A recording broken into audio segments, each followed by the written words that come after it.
GFC.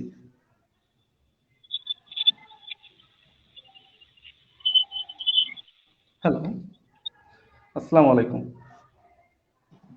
প্রাণের সংগঠন, আবেগের সংগঠন জিএফসি কর্তৃক আয়োজিত সেবার কথন অনুষ্ঠানে যে যেখান থেকে আমাদের এই অনুষ্ঠানে যোগ দিয়েছেন সবাইকে স্বাগতম জানাচ্ছি। আজকে এই যথারীতি যে অনুষ্ঠানটির অ্যাঙ্কার করতেন বা যে অনুষ্ঠানটি যিনি সঞ্চালন করতেন আমাদের শ্রদ্ধেয় শামীম ভাই আজকে আমাদের বক্তা। তো সেই ক্ষেত্রে আজকে আবারও আমার সেই গুরুত্ব পালন করতে হলো। তো যেহেতু বর্তমান পরিস্থিতিতে করোনার ভয়াবহতা অনেক ভয়ঙ্কর আকার ধারণ করেছে, তো তারই প্রেক্ষিতে সবার অনুরোধে আবারও আমরা আমাদের পক্ষ থেকে যতটুকু সচেতনতা বৃদ্ধি করা যায় সেই একটা উদ্দেশ্য নিয়েই আজকে আমরা আবার নতুন করে সেবার কথন অনুষ্ঠানটি শুরু করলাম। আজকে আমাদের সাথে আছেন যে ব্যক্তি যার সম্বন্ধে আমি যতই বলি ততই কম বলা হবে। পরিচ্ছন্ন মনের অধিকারী, আদর্শ শিক্ষক, একজন আদর্শ ব্যক্তিত্ব, একজন আদর্শ সংগঠক, আমাদের সবার শ্রদ্ধেয় ব্যক্তি, শ্রদ্ধেয় গাজী তৈদুল আলম চৌধুরী স্যার, আমরা যাকে সনি স্যার বলেই চিনি। স্যারকে আমাদের অনুষ্ঠানে স্বাগতম জানাচ্ছি। আমার সাথে আছেন ডাক্তার শামীম হোসেন, যিনি আমার ছোটবেলার আদর্শ, আজও আমার আদর্শ, সাদা মনের চিকিৎসক। এখনো এলাকায় তার এত জনপ্রিয়তা, সেই চোদ্দই বড় ভাই, যে করোনাকালীন সময় রোগ নিয়ন্ত্রণ বিভাগে দায়িত্ব পালন করেছেন এবং নিজের জীবনকে ঝুঁকি রেখে করোনা রোগীদের পাশে থেকে এই পুরোটা সময় দীর্ঘ প্রায় 1 বছর ধরে করোনা রোগীর চিকিৎসা করে যাচ্ছেন শ্রদ্ধেয় ডাক্তার শামীম হোসেন ভাই। দুইজনকেই স্বাগতম জানাচ্ছি আজকে আমাদের জিএফসি কর্তৃক আয়োজিত সেবার কথন অনুষ্ঠানে। তো আসলে যে জন্য আমাদের এই অনুষ্ঠানটা শুরু করার, পুনরায় শুরু করা, যে জিএফসি এই করোনা ভাইরাসের মহামারী আকার, যে সেকেন্ড ওয়েভ আমরা যেটা বলতেছি, দ্বিতীয় ঢেউ যেটা বলতেছি, যে বাংলাদেশে এর ফলে আমাদের সরকারও অনেক চিন্তিত, আমি চিন্তিত। তো প্রথমেই স্যারের কাছে জানতে চাইবো স্যার, যে এই যে সরকার আজকে আমরা নিউজে দেখলাম যে লকডাউন, একদম পুরোপুরি লকডাউনের কথা চিন্তা করছেন সামনের 14 তারিখ থেকে। তো স্যার এই মুহূর্তে আসলে স্যার আমাদের কি করণীয় বা আমরা কি করতে পারি স্যার? আমাদের সাধারণ মানুষের আসলে কি করা উচিত এই সেকেন্ড ওয়েভটা মোকাবেলা করার জন্য? রহিম, আজকে সঞ্চালনায় আছে আমার অত্যন্ত ছাত্র ডাক্তার অমৃত গোপাল রায়। ওকে অনেক বিশেষণে যদি বিশেষায়িত করি সেটাও কম বলা হবে। অত্যন্ত ভদ্র, মার্জিত, বিনয়ী, নম্র। ও আজকে সঞ্চালনায় আছে, আরেকদিন হয়তো আমরা বক্তা হিসেবে পাবো। আজকে আরেকজন বক্তা আছে আমার অত্যন্ত প্রিয় ছাত্র, অত্যন্ত সাদা মনের পরিচ্ছন্ন মানুষ হিসেবে নিজেকে গাবতলীবাসীর কাছে ইতিমধ্যে উপস্থাপন করেছে ডাক্তার শামীম হোসেন। আমার এই অমৃত গোপাল রায় এবং শামীম হোসেন দুজনেই আমার ছাত্র এবং দুজনেই বিশেষ ক্যাডার কর্মকর্তা, দুজন দুটি উপজেলা মেডিকেল অফিসার। তো আজকে এই গাবতলী ফ্রেন্ড সার্কেল, সংক্ষেপে আমরা জিএফসি বলি, আমাদের অত্যন্ত আত্মার সংগঠন, প্রাণের সংগঠন, আমাদের একটি নির্লোভ একটি জায়গা যেখানে আমরা একত্রিত হয়েছি। তো শুরুতেই মহান আল্লাহ রাব্বুল আলামিনের কাছে অশেষ কৃপা যে আমরা এখনো আমরা এখনো সুস্থভাবে আমরা এরকম একটি অনুষ্ঠান গত বছর করেছি। এবছরও আমরা এরকম একটি আয়োজন করতে পেরেছি। এই আয়োজনের পেছনে যে কুশীলব যারা আছেন তাদেরকে প্রথমেই স্মরণ করতে চাই। এখানে আমাদের সবার প্রিয় ভাজন জিএফসির যিনি সভাপতি, আমাদের অত্যন্ত প্রিয় আমাদের মোহাম্মদ স্যার। এখানে আছেন আমাদের নতুন এই নির্বাহী কমিটি হয়েছে কয়েকদিন আগে, সেখানে আমাদের হুমায়ুন ভাই আছেন। এর পিছনে যিনি একেবারে আমাদের শুরু থেকেই এই সংগঠনের একেবারে প্রাণ ভোমরা নিউক্লিয়াস বলি আমরা, সেই আমাদের রেজাউল ভাই। এছাড়াও আমাদের এই সংগঠনের প্রতিটি উপদেষ্টা এবং আমাদের নির্বাহী পরিষদের সদস্য, সাধারণ সদস্য এবং যারা এই মুহূর্তে যারা অনুষ্ঠান শুনছেন, সবার প্রতি আমার আন্তরিক সালাম এবং অভিনন্দন এবং জিএফসির পক্ষ থেকে শুভেচ্ছা, এবং সবাইকে আমরা আন্তরিক মোবারকবাদ জানাই। আজকে আপনারা অবশ্যই ধৈর্য সহকারে আমাদের অবস্থান থেকে, আমাদের ক্ষুদ্র চিন্তা মনন থেকে যতটুকু আপনাদের উদ্দেশ্যে যেটুকু কথা বলবো সেটুকু ইনশাল্লাহ মনোযোগ সহকারে আপনারা শুনবেন। আশা করি সামনের দিনগুলোতে আমরা সবাই উপকৃত হব এবং মানুষকে সচেতন করতে পারবো। আমরা সবাই মিলে স্বাস্থ্য সেবা মেনে আমরা দেশের উপকারে আসতে পারবো এবং সমাজের এবং প্রতিটি পরিবারের উপকারে আমরা যেন আসতে পারি, এই মহৎ উদ্দেশ্য। আসলে আমাদের উদ্দেশ্য হচ্ছে, আমরা একটা খুব কঠিন একটি সময়ের মধ্যে আমরা এসে পড়েছি এবং কঠিন সময় আমরা অতিক্রম করছি। এমন একটি কঠিন সময় যেটি আমাদের গত বছর প্রথম মার্চ মনে হয় প্রথম করোনা রোগী বাংলাদেশে শনাক্ত হয়েছিল, কিন্তু গত বছর প্যান্ডামিকের সর্বোচ্চ মাত্রাটা ছিল জুন এবং জুলাই মাসে, এবং সেই আমরা ভেবেছিলাম শীতের মধ্যে হয়তোবা প্রকোপটা আরো বেড়ে যাবে, কিন্তু আমরা দেখলাম যে নভেম্বর ডিসেম্বর মাসে গিয়ে এটার প্রকোপ আরো কমে গেল। সেখানে আমরা ধরে নিয়েছিলাম যে আরো হয়তো বেশি হবে, যেহেতু শীত প্রধান দেশগুলিতে বিশেষ করে ইউরোপ আমেরিকায় অনেক বেশি হয়েছিল, সেহেতু আমাদেরও বোধহয় মহামারীর সর্বোচ্চ পর্যায়টা আমরা বোধহয় শীতকালেই দেখবো, কিন্তু সেটা কিন্তু আমাদের ভুল প্রমাণ হয়েছে। তো সেই ক্ষেত্রে এই বছর, যেখানে গত বছর শুরুতে মার্চে আমরা হচ্ছে যে মাত্র সারা বাংলাদেশে দেখা গেছে যে দু থেকে 4 জন, 5 জন, 10 জন, 50 জন, 100 জন হয়েছে, সেখানে আমরা ভয়াবহতা এবার দেখলাম মার্চের একেবারে শুরু থেকে। এবং এপ্রিলে, এই গতকালকে যেটা রিপোর্ট এসেছে গত 8 এপ্রিলেই সেখানে সর্বোচ্চ আক্রান্ত, সমস্ত রেকর্ড কেস ছাড়িয়ে গেছে, প্রায় 76, 7,626 জন হচ্ছে যে আক্রান্ত হয়েছে 34,000 নমুনা পরীক্ষায়। তো সেই দিক থেকে আমাদের গত 1 সপ্তাহ আমরা লকডাউনের মধ্যে আছি, কিন্তু লকডাউনটা পুরোপুরি ভাবে লকডাউন অনেকেই পালন করছেন না। যেমন যারা বিভিন্ন শপিং মল, বিভিন্ন দোকান, বিভিন্ন তারা আবার আন্দোলন করছে যে তাদের সামনে রমজানকে সামনে রেখে তারা যেন দোকানপাট খুলে দেওয়া হয়, শপিং মল। আসলে সামনে রমজানের জন্য তাদেরও হয়তো একটা প্রস্তুতি আছে, অনেকে টাকা ধার করে দেনা করে হয়তোবা মালামাল কিনেছে, সেগুলো বিক্রি করতে হবে, সবই যৌক্তিক।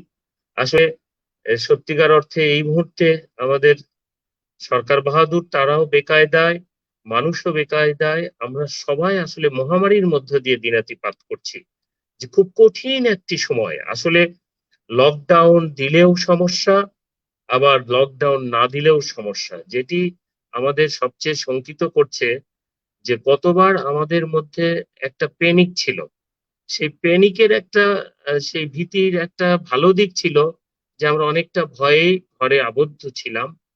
তো এই ভীতিটা কেটে যাওয়ার কারণে এবার হচ্ছে এত বেশি পরিমাণ আক্রান্ত হচ্ছে এবং এত বেশি পরিমাণ মানুষ মারা যাচ্ছে একদিনে। এই গত আহ, দিনে হচ্ছে প্রায় মারা গেছে আমরা 74 জন, 24 ঘন্টায় মারা গেছে 74 জন।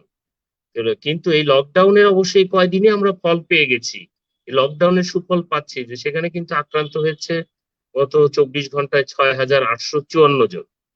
তাহলে আমরা দেখতে পাচ্ছি যে লকডাউনের কিন্তু সুফল আছে এবং আক্রান্তর হার কমে যাচ্ছে।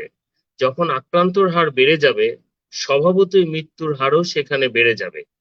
তো এই যে যখন আমরা একটা পর্যায়ে দেখা যাবে যে স্বাস্থ্য সেবা, আমাদের মাননীয় স্বাস্থ্যমন্ত্রী মহোদয় বলেছে যে সারা ঢাকা শহরকে যদি আমরা হসপিটাল বানাই, তারপরেও সেবা দেওয়া সম্ভব হবে না। তাহলে স্বাস্থ্য সেবা ভেঙে পড়ার আগেই কিন্তু আমাদেরকে সচেতন হতে হবে।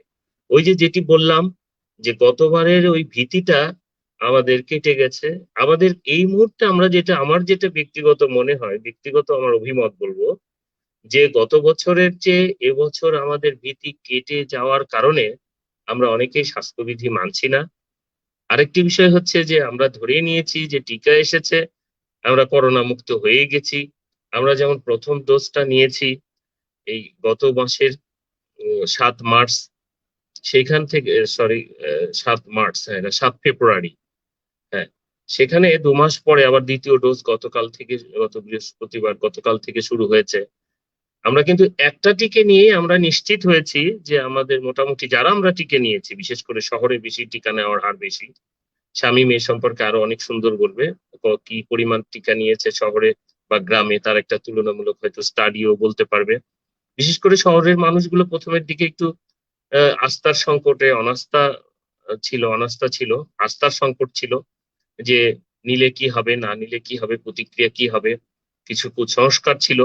এই কুসংস্কার থেকে কেটে উঠে মানুষ এখন যথেষ্ট সচেতন হয়েছে এবং তারা টিকা নিচ্ছে।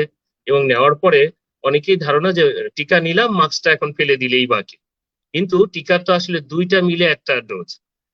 আসলে একটা ডোজ নিয়েই তো আমি আসলে শঙ্কামুক্ত হব না। আর এখানে বলা হয়নি, বলেনি, বিশ্ব স্বাস্থ্য সংস্থাও এই কথাটা বলেনি যে হচ্ছে যে দুটো নিলেই আমি একেবারেই হচ্ছে শঙ্কামুক্ত, তা কিন্তু না। কারণ কম সময়ের ট্রায়ালে টিকাটা বাজারজাত হয়েছে, সেটা আমরা নিচ্ছি।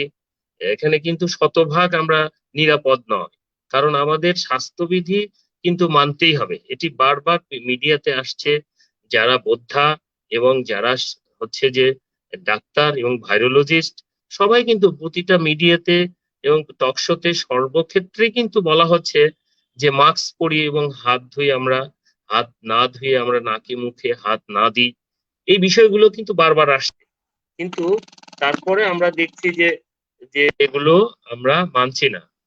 এই না মানার কারণে আমরা যথারীতি এই পরিমাণ যে আক্রান্ত, ভয়ের জায়গাটি হচ্ছে এটাই যে এই পরিমাণ আক্রান্ত হচ্ছে, কিন্তু তারপরেও আমাদের কারো কিন্তু টনক নড়ছে না সত্যিকার অর্থে।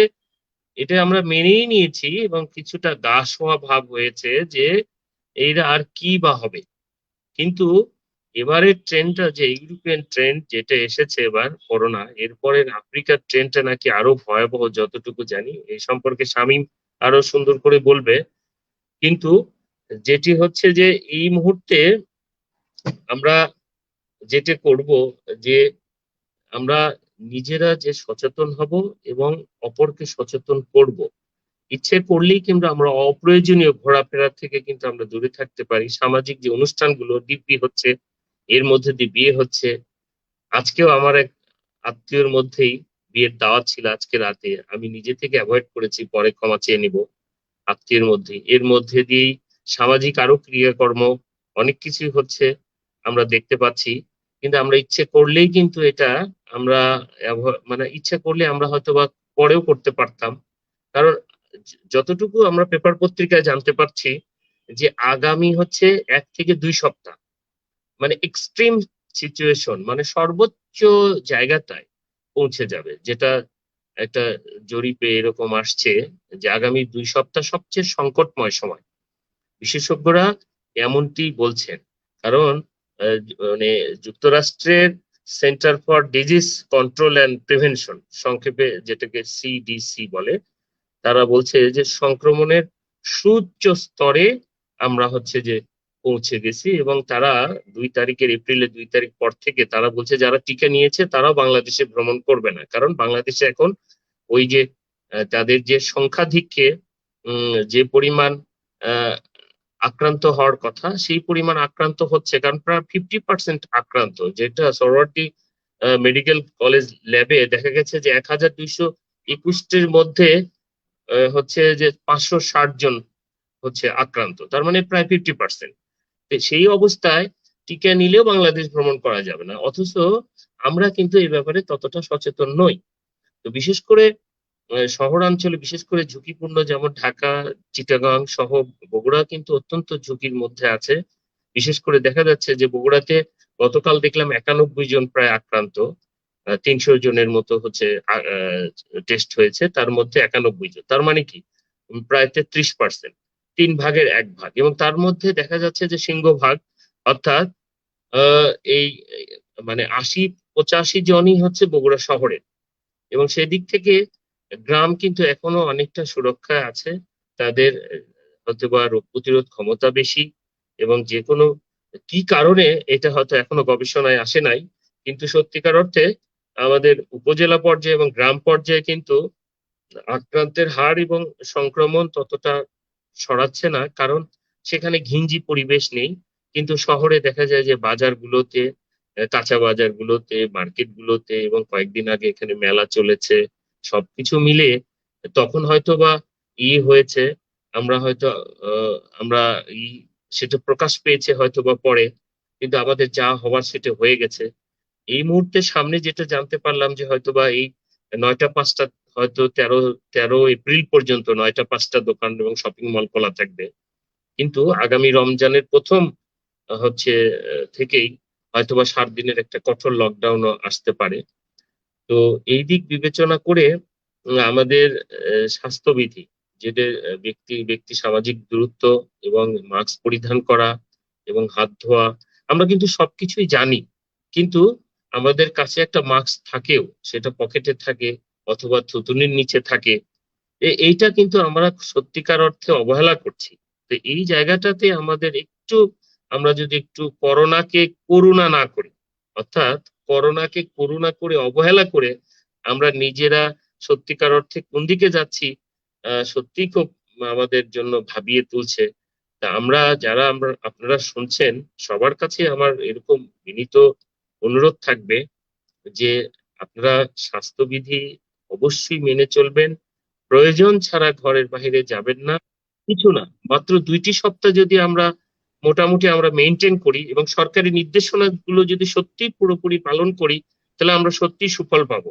হয়তো ওই 2 সপ্তাহ যারা মানে দিন এবং এই জাতীয় যারা কর্মজীবী মানুষ, আমরা একজন ব্যক্তি হিসেবে একজন ব্যক্তির পাশে যদি দাঁড়াই, তাহলে ওই মানুষকে 7 দিন আমি যদি তার তার দায়িত্ব নিই, এভাবে প্রত্যেক ব্যক্তি একজন ব্যক্তি, কারণ আমাদের সমাজে 50% মানুষ কিন্তু কর্মহীন না, তাদের হয়তোবা 7 দিনের খাবার আছে, কিন্তু আমরা একটু ইচ্ছে করে রিল্যাক্স মুডে দেখা যায় যে চায়ের কাপে ঝড় তুলি সন্ধ্যাবেলায়, টং, এখন যে সামনে আমাদের টং কালচার বা হচ্ছে চড়াট কালচার আমাদের যেটাকে বলে গ্রাম বাংলায়, দেখা হলে সন্ধ্যা গেলে হাট বাজারে চা স্টলে যে অযথা আমরা ভিড় করি।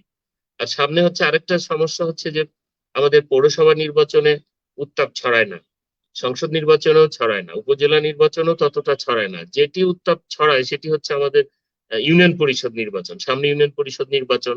সেই নির্বাচনে যারা প্রার্থী, যারা কমিশনার প্রার্থী মানে মেম্বার প্রার্থী বা চেয়ারম্যান প্রার্থী, এনারা দেখা যাচ্ছে তাদের প্রস্তুতিটাই হচ্ছে ওই হচ্ছে যে টং কেন্দ্রিক বা ওই চড়াট কেন্দ্রিক বা চা স্টল কেন্দ্রিক। তো সেই জায়গাটাতে বাজার, প্রতিটা মোড়ে মোড়েই বাজার, সেই বাজারগুলোতে আমরা যাচ্ছি, সেখানে যে চায়ের কাপে ঝড় তুলছি, স্বাস্থ্যবিধি মানে মানার কোনো বালাই নেই। কিন্তু সেই দিক থেকে আমরা যদি একটু সচেতন হই, আমরা 2টা সপ্তাহ যদি আমরা একটু বিরত থাকি, সামনে রমজান আছে, তাহলে কিন্তু আমরা অনেকটা ভালো থাকতে পারবো। তা আমার মনে হয় এদিক থেকে সামনে রমজানে কিভাবে আমরা ভালো থাকবো, বিভিন্ন ধরনের রোগশোক যারা আছে, বিভিন্ন যাদের হয়তো প্রেশার আছে, কারো ডায়াবেটিস আছে, এটা আমাদের নিত্য সঙ্গী, কারো হার্টের সমস্যা, এই সংক্রান্ত প্রাথমিক চিকিৎসা বা স্বাস্থ্যবিধি মেনে এখন এই মুহূর্তে করোনার কি প্রাথমিক চিকিৎসা, কি কি উপসর্গ, সেই বিষয়গুলো নিয়ে একটু আমার মনে হয় শামীম একটু কথা বলবে। এরপরে আমি একজন শিক্ষাবিদ এবং আমি একজন শিক্ষক হিসেবে এই মুহূর্তে বিভিন্ন স্তরের শিক্ষার্থীদের কি করণীয় সেটা আমি পরবর্তীতে আমি আলোচনায় আসব। আমি অমৃতকে আমি আবার স্মরণ করছি যে আমি এরপরে আবার জি আসবো শামীম বলার জন্য। হুম। জি স্যার। ধন্যবাদ চৌধুরী স্যার। আপনি আসলে অনেকগুলো দিক নির্দেশনীমূলক আমাদের কথা বলেছেন, যেটা একদম বাস্তবধর্মী বিষয়টা সুন্দর করে তুলে ধরেছেন স্যার। এই জন্যই হয়তো বা সবাই আপনার অনেক প্রশংসা করে স্যার, যে যে কোনো একটা বিষয় আপনি এত সুন্দর করে আসলে উপস্থাপন করতে পারেন। এই জন্য ছাত্র মহলেও আপনি বেশ জনপ্রিয়। স্যার, একটা কথা আপনার আমার খুব যেটা আমিও ফিল করি, যে গতবার যেটা হয়েছিল যে করোনার সংক্রমণ ছিল কম, কিন্তু আমরা সচেতন ছিলাম বেশি। এবার করোনার রাইট, সংক্রমণটা বেশি, আমাদের সচেতনতাটা গেছে কমে। তো রাইট। এটাই আমাদের সবচাইতে বড় ব্যর্থতা হয়তোবা। তো এখন শ্রদ্ধেয় শামীম ভাইয়ের কাছে আমি জানতে চাবো যে সামনে রমজান আসছে, এই রমজানে কি কি সমস্যা আমাদের বেশি হয়? আমরা এই যে সমস্যাগুলো বেশি হয় সেসব সমস্যার আহ, আহ, যদি কিছু সমাধান সম্বন্ধে আপনি একটু আমাদের একটু দিক নির্দেশনামূলক কিছু যদি বলতেন। সেই সাথে সুপ্রিয় দর্শক শ্রোতা যারা আমাদের সাথে আছেন, আপনারা আমাদেরকে যে কোনো বিষয়ে স্বাস্থ্য সংক্রান্ত বা করোনা ভাইরাস সংক্রান্ত যে কোনো তথ্য যদি জানতে চান, আমাদের যে লাইভ প্রোগ্রামের যে কমেন্ট সেকশন আছে ওখানে কমেন্ট করতে পারেন। আমরা চেষ্টা করব আমাদের শ্রদ্ধেয় অতিথিদের মাধ্যমে সেগুলার সঠিক একটা উপদেশ বা সঠিক একটা দিক নির্দেশনা দেওয়ার জন্য। শ্রদ্ধেয় শামীম ভাই। বিসমিল্লাহির রহমানির রহিম। প্রথমে মহান আল্লাহ তাআলার প্রতি আমরা শুকরিয়া আদায় করছি যে সামনে মাহে রমজানকে উপলক্ষ করে আমরা গাবতলী ফ্রেন্ড সার্কেলের এই প্ল্যাটফর্মে দাঁড়িয়ে অনলাইনে আমরা একটা আলোচনা করার সুযোগ পেয়েছি। ধন্যবাদ জানাচ্ছি এবং কৃতজ্ঞতা জানাচ্ছি গাবতলী ফ্রেন্ড সার্কেলের সকল কলাকুশলী এবং যারা এই ফ্রেন্ড সার্কেলকে প্যাট্রোনাইজ করছে সকলের প্রতি। আজকে আমি অত্যন্ত আনন্দিত এবং সেই সাথে অনেক গর্বিত এই জন্য যে আজকে এমন একজন ব্যক্তির সাথে আজকে আমি কথা বলার সুযোগ পাচ্ছি, আমার প্রাণপ্রিয় শ্রদ্ধেয় স্যার। তার কথা আলাদা করে বলার কিছুই নেই, আলাদা করে পরিচয় করে দেওয়ার কিছুই নেই।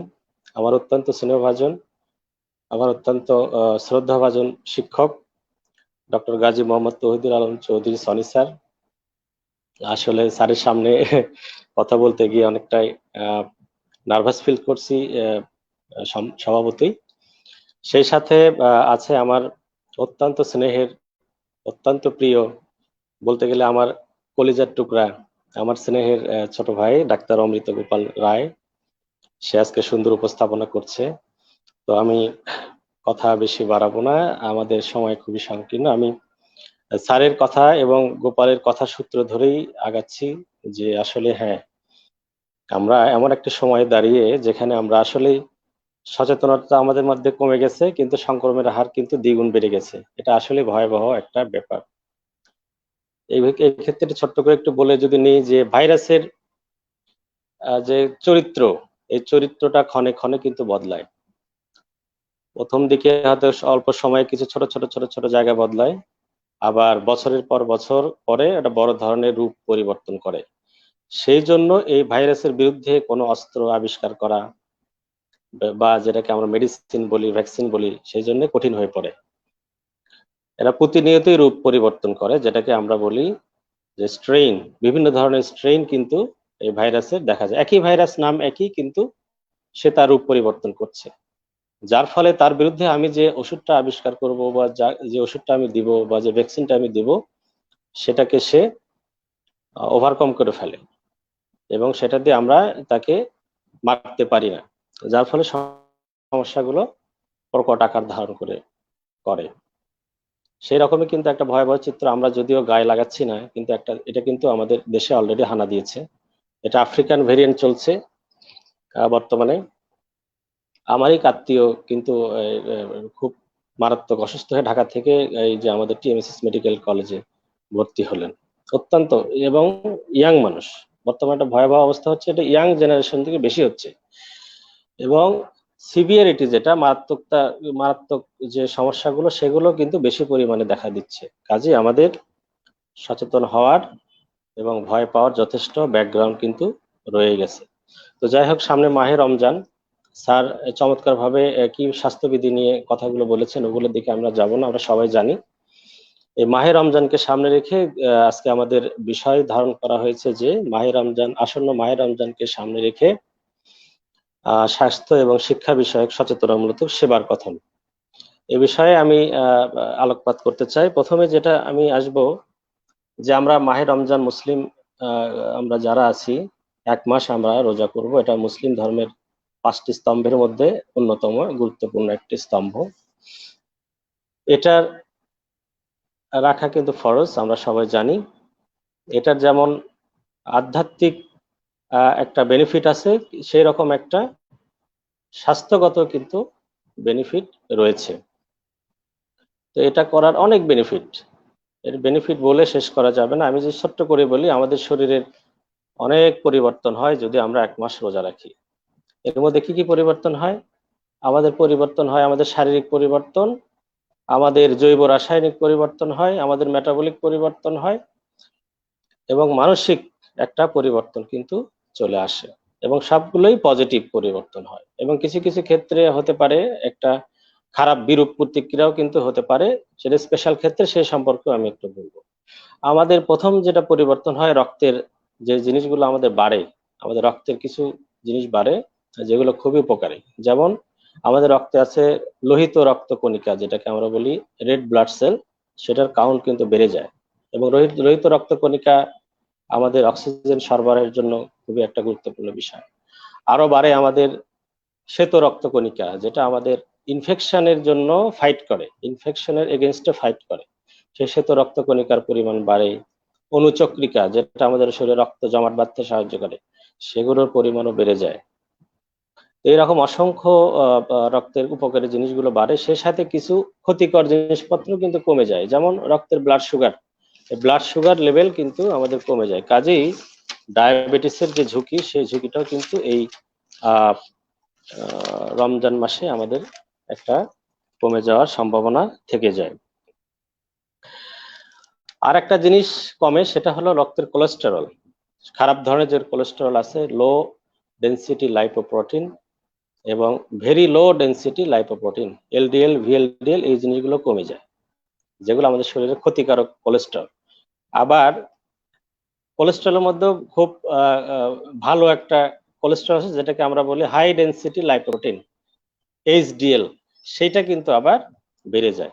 তাহলে দেখেন ক্ষতিকরটা কমে যাচ্ছে, কিন্তু যেটা উপকারী সেটা বেড়ে যাচ্ছে। আমরা রমজান মাসে কিন্তু এটা এই সুবিধাটা পেয়ে যায়। আর একটা জিনিস কমে, সেটা হলো ট্রাইগ্লিসারাইড, এটা এক ধরনের খারাপ কোলেস্টেরল, সেটাও কমে যায়। এরপরে শারীরিক আমাদের কি পরিবর্তন হয়? শারীরিক পরিবর্তন আমাদের, যারা আমরা ওবেজ আছি, যারা আমরা মোটাসোটা নাদুস নদুস আছি, এই অবেসিটিটা আমাদের কমে যায়, অর্থাৎ আমাদের ওয়েট লস হয়। এটা একটা ভালো দিক। যারা আমরা বেশি বিএমআই বেশি, তাদের ক্ষেত্রে কিন্তু এটা একটা বেনিফিট। এরপরে কোমরের পরিধি, ওয়েস্ট সার্কামফারেন্স, এটা কমে যায়। দেখা যায় যে আমাদের শেপটা হয় নাশপাতির শেপ, নাশপাতি দেখতে কলসির মতো যেটা হয়, কোমরের জায়গাটা আমাদের অনেক বেশি পরিমাণ সাইজ হয়। এই কোমরের যে মেদ, এটা অত্যন্ত খারাপ। এই কোমরের মেদটা আমাদের কমে যায় রমজানে রোজা রাখলে বা ফাস্টিং পিরিয়ডে, কিন্তু এটা কমে যায়। বিএমআই কমে যায়, বডি মাস ইন্ডেক্স যেটা আছে সেটা কমে যায়।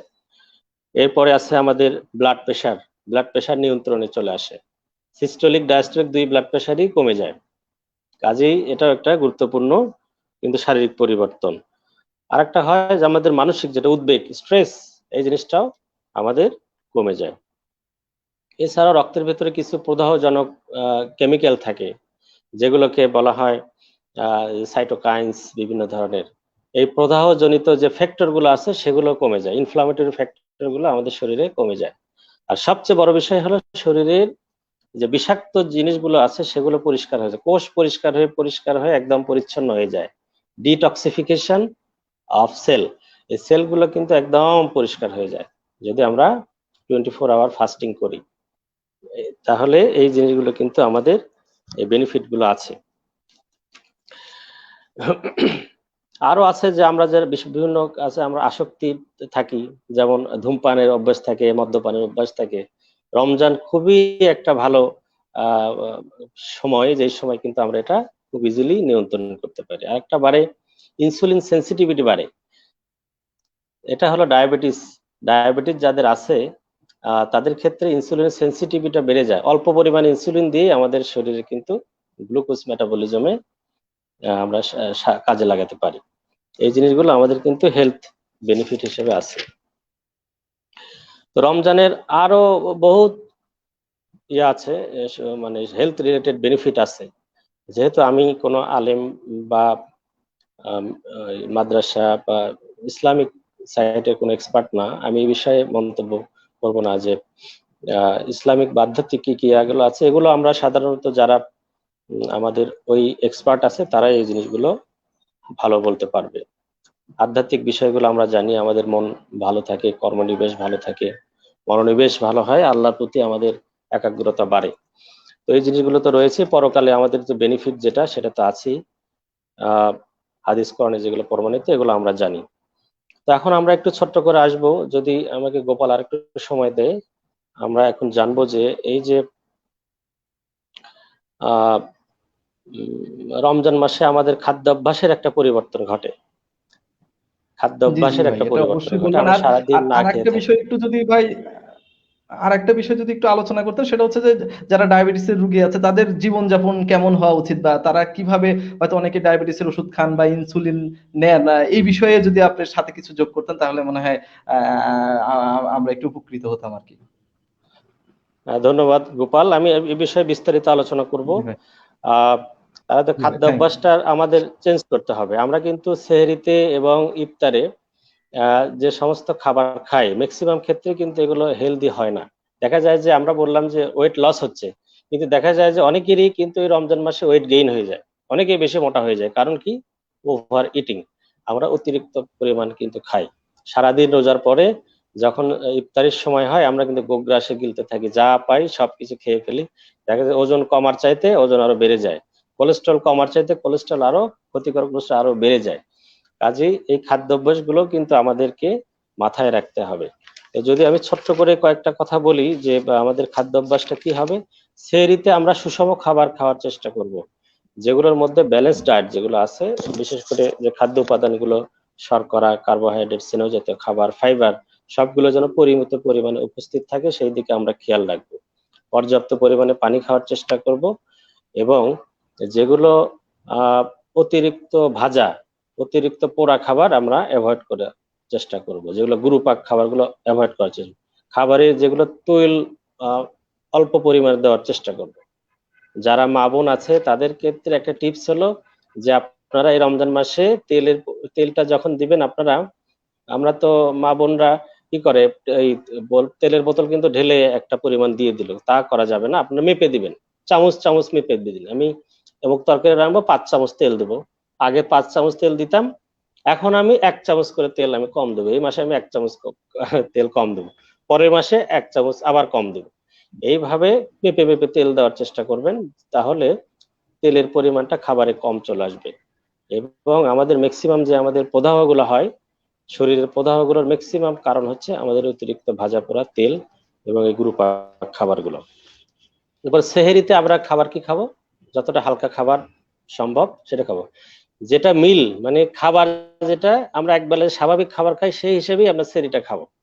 সেটাকে আমরা ফিস্ট হিসেবে খাবো না, যে আজকে একটা আমি পেয়ে গেছি এটা মজার খাবার, যেরকম বিয়ের দাওয়াতে যেরকম খাই অনেকগুলো আইটেম এক জায়গায় করে খেয়ে, এইরকম করা যাবে না। আমি দুপুরে আগে যেরকম স্বাভাবিক খাবার খেতাম, সেই হিসেবে একটা খাবার আমি গ্রহণ করব। এখানে অতিরিক্ত ভাজা পোড়া, অতিরিক্ত তৈলাক্ত খাবার, বিশেষ করে ডিপ ফ্রাই খাবারগুলো আমাদের অ্যাভয়েড করতে হবে। সেটাকে আমরা যেমন সামুচা খাই, আমরা সিঙ্গারা খাই, তারপরে হলো পাকোড়া খাই, যেগুলো গভীর তেলে কিন্তু ভাজা। এটা খাওয়া যাবে কি করে? বেক করে খাওয়া যাবে, সেদ্ধ করে হালকা তাপে বেক করে খাওয়া যাবে, কিন্তু অতিরিক্ত তেলে ডুবিয়ে খাবারটা আমরা অ্যাভয়েড করে চলবো। তো আমার মনে হয় আমি ডায়াবেটিস রোগীর জন্য পরের বার একটু বলবো। এখন স্যারকে একটু সুযোগ দাও, আমি পরে ইনশাল্লাহ আবার চেষ্টা করব। ধন্যবাদ গোপাল।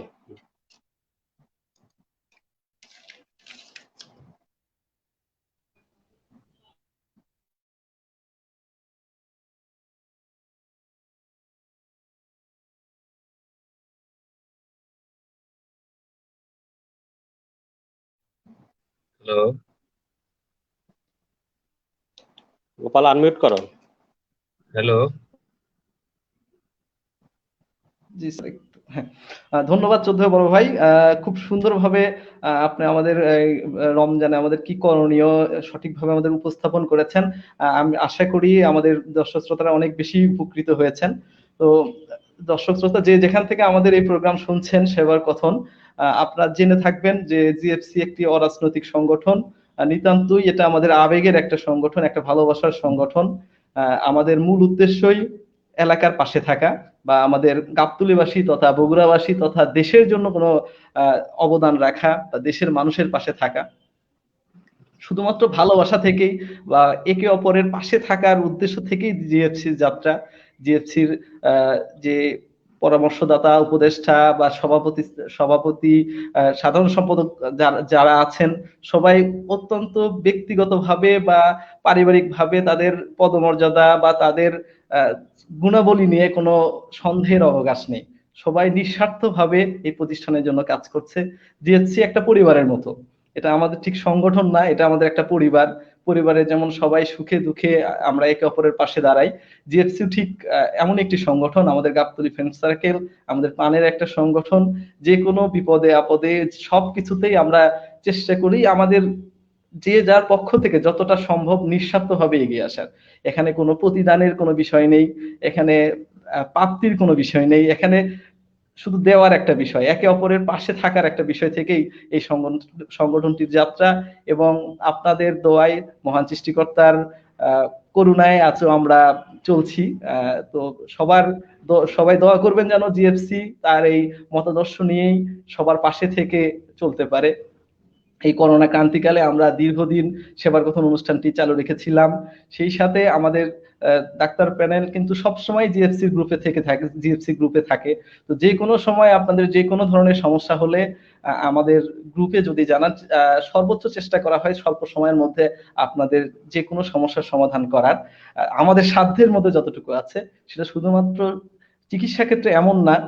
কিছুদিন আগে আমাদের একটা প্রোগ্রাম হওয়ার কথা ছিল কোমলমতি ছাত্রদেরকে উৎসাহিত করার জন্য। বিভিন্ন স্কুলের, গাবতলী প্রায় 12টা স্কুলের যারা মেধাবী ছাত্র, তাদের অভিভাবক সহ আমরা তাদেরকে সংবর্ধনা দেওয়ার একটা চিন্তা করেছিলাম। কিন্তু এই করোনা পরিস্থিতির মারাত্মক আকার ধারণ করার কারণে ওটা আমাদেরকে স্থগিত করতে হয়েছে। পরবর্তীতে হয়তো বা পরিস্থিতি স্বাভাবিক হলে এটা আবার আমরা শুরু করব। তো এই যে কোমলমতি ছাত্রদেরকে উৎসাহিত করা, সাথে যে কারো যে কোনো প্রয়োজনে সাহায্য সহযোগিতা করা, এই একটা উদ্দেশ্য নিয়ে কিন্তু জিএফসি যাত্রা।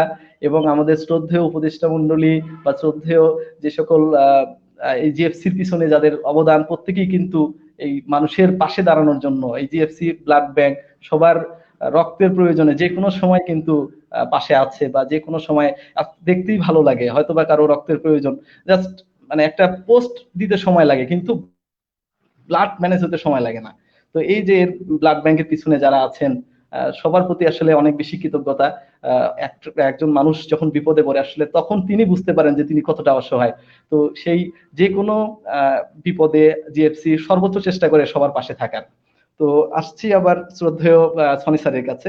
স্যার, মোটামুটি 1 বছর আমরা স্কুল কলেজ শিক্ষা প্রতিষ্ঠান বন্ধ।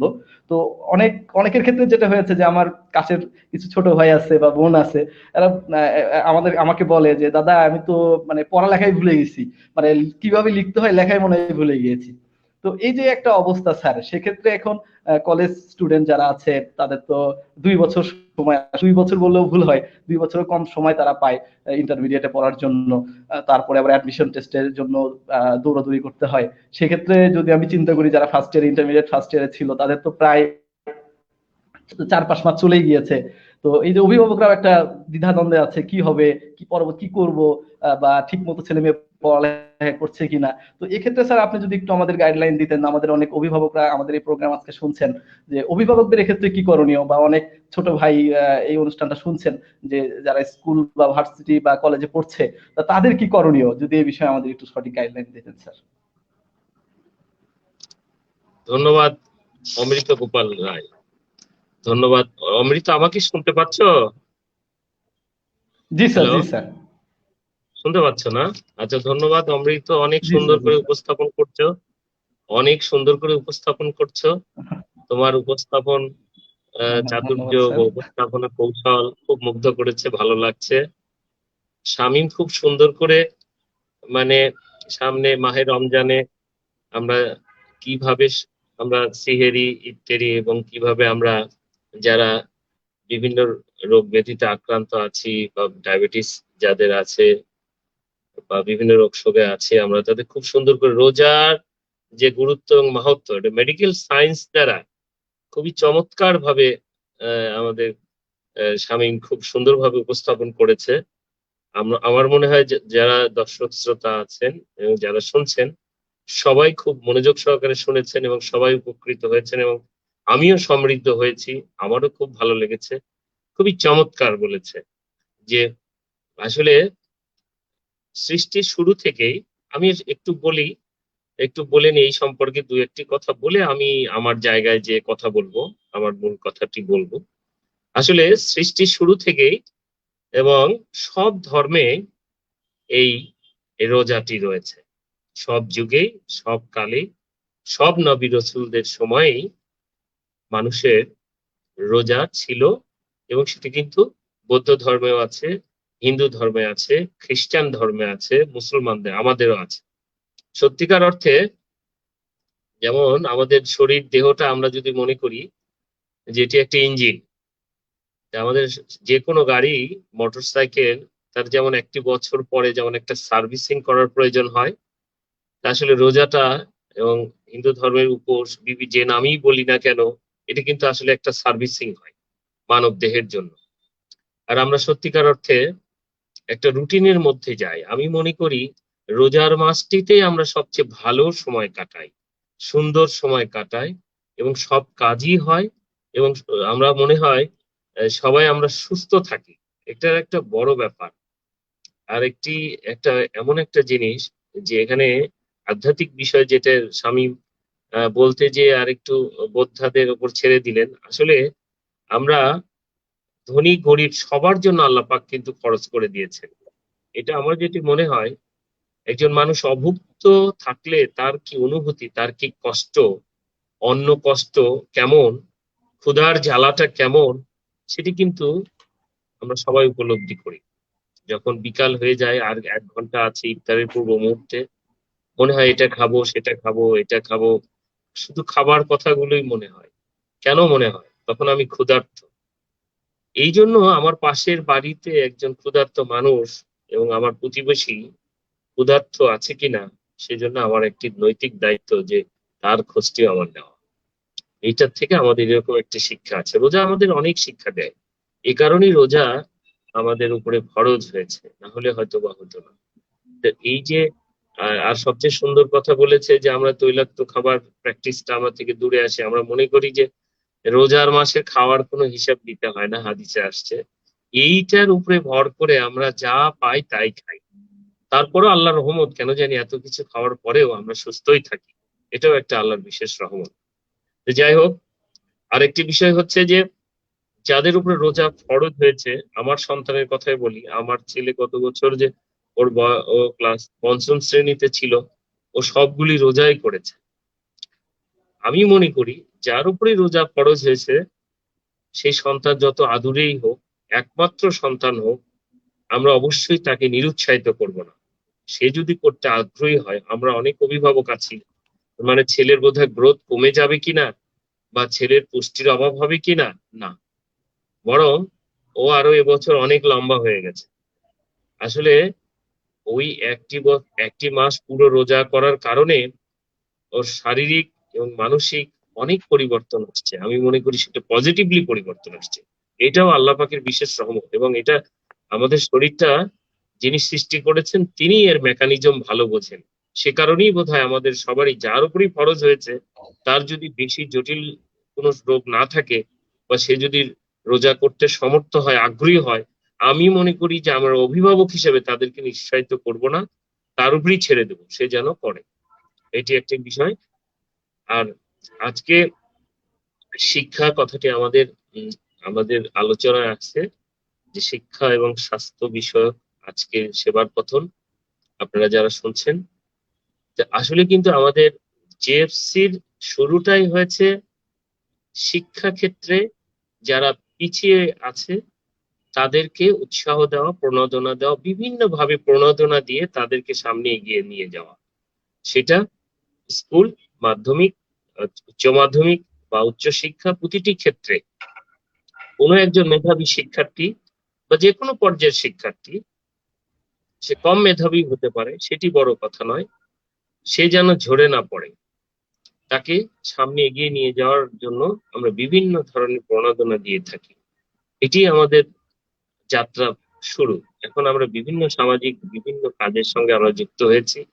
এটা আমাদের ঐচ্ছিক কাজ, কিন্তু মূল যেটি আমরা, সেটা হচ্ছে শিক্ষাকে সামনে এগিয়ে নেওয়া।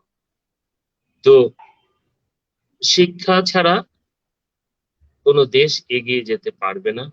আজকে যে আমরা এলডিসি মুক্ত দেশ থেকে মধ্যমের দেশে উপনীত হয়েছি, এখানে কিন্তু আমাদের শিক্ষার হার একটা বড় একটা নিয়ামক, বড় একটি ইন্ডিকেটর। কাজেই একটি জাতিকে ধ্বংস করতে গেলে তার শিক্ষাকে ধ্বংস করতে হবে। একটি জাতি তখনই উন্নত জাতিতে পরিণত হবে যখন শিক্ষার ক্ষেত্রে সে উন্নত হবে। তো সেই জন্য আমরা এই মহামারী করোনার 1 বছর আমাদের কোমলমতি শিক্ষার্থীরা সত্যিকার অর্থে প্রতিষ্ঠান বিমুখ। তারা প্রতিষ্ঠানে গিয়ে সরাসরি শিক্ষা গ্রহণ করতে পারছে না, শিক্ষক এবং শিক্ষার্থীর মিল বন্ধন হচ্ছে না। আমি যেটা বলবো সেটি হচ্ছে যে প্রাথমিক হোক, সেটি মাধ্যমিক হোক বা উচ্চ মাধ্যমিক হোক, প্রতিটি ক্ষেত্রে শিক্ষার্থীরা আজকে ঘরে বসে তারা যে মানসিকভাবে কিছুটা অসুস্থ হয়ে গেছে, তারা কিছুটা অসুস্থ, মানসিকভাবে অসুস্থ হয়ে পড়েছে। তাদের একটা তারা যে সময়টা স্কুলে কাটায় বা কলেজে কাটায়, সেই সময়টা তার ঘরে বসে কাটছে। সেটি কি কাজে কাটছে সেটা আমাদেরকে অভিভাবক হিসেবে অবশ্যই সচেতন হতে হবে। এবং দেখা যাচ্ছে যে অনেকে আমরা আছি যে স্কুল নেই, কলেজ নেই, অতএব পড়াশোনা নেই, তা কিন্তু নয়। একটি সময় ছিল যখন প্রাতিষ্ঠানিক শিক্ষা ওই অর্থে ছিল না, তখনও কিন্তু শিক্ষা গ্রহণ করেছে মানুষ। তো বুদ্ধিস্টরা যেমন বৌদ্ধদের সময় দেখা গেছে যে তারা একটা গুরুর আলয়ে এসে সেখানে 12 বছর থেকে শিক্ষা গ্রহণ করত। হুম, সেটা একটা ছিল মানে বুদ্ধিস্টদের শিক্ষা ব্যবস্থা, বৌদ্ধদের যুগে, পাল যুগে। তো আজকে আমাদের এরকম সমস্যা আরো হয়তো বা আরো কিছুদিন হতেই পারে। আগামী আরো 1 বছর হয়তো আমাদের এরকম শিক্ষা প্রতিষ্ঠান খোলার সম্ভাবনা নেই, এমনটি হতেই পারে। আরো যদি আমাদের মহামারী বা আক্রান্তের সংখ্যা বাড়তেই থাকে, তাহলে তো অবশ্যই আমরা হয়তো বা স্কুল বা কলেজ খোলার সম্ভাবনা থাকবে না। তার মানে কি আমরা পড়ালেখা ছেড়ে দেব? তা না। এই ক্ষেত্রে আমাদের শিক্ষার্থীদের তারা যেন পাঠ্যপুস্তক বিমুখ না হয় এবং তারা যেন রুটিন ভাবে পড়াশোনা করে, সেই ব্যাপারে আমাদেরকে বিশেষ করে শিক্ষার্থী এবং অভিভাবকদের একটু হলেও সচেতন হতে হবে যে তারা রুটিন মাফিক পড়াশোনা করবে। পরীক্ষা কখন হবে, স্কুল কখন খুলবে, সে আশায় শিক্ষার্থীরা বসে থাকবে না। আর অবশ্যই অভিভাবকদের একটু সচেতন হতে হবে। অনেক শিক্ষার্থী আছে, তাদের বাবা আছে, মা আছে, কেউ বড় ভাই আছে, বড় বোন আছে বা প্রতিবেশী আছে, যে কোনো ভাবেই হোক একটা ঘরের মধ্যে কেউ না কেউ তাকে পড়াশোনায় সহযোগিতা করতে পারে। অথবা মিডিয়ার কল্যাণে তার কাছে যদি একটা অ্যান্ড্রয়েড ফোন থাকে, তাহলে সে কিন্তু যে কোনো হেল্প নিতে পারে।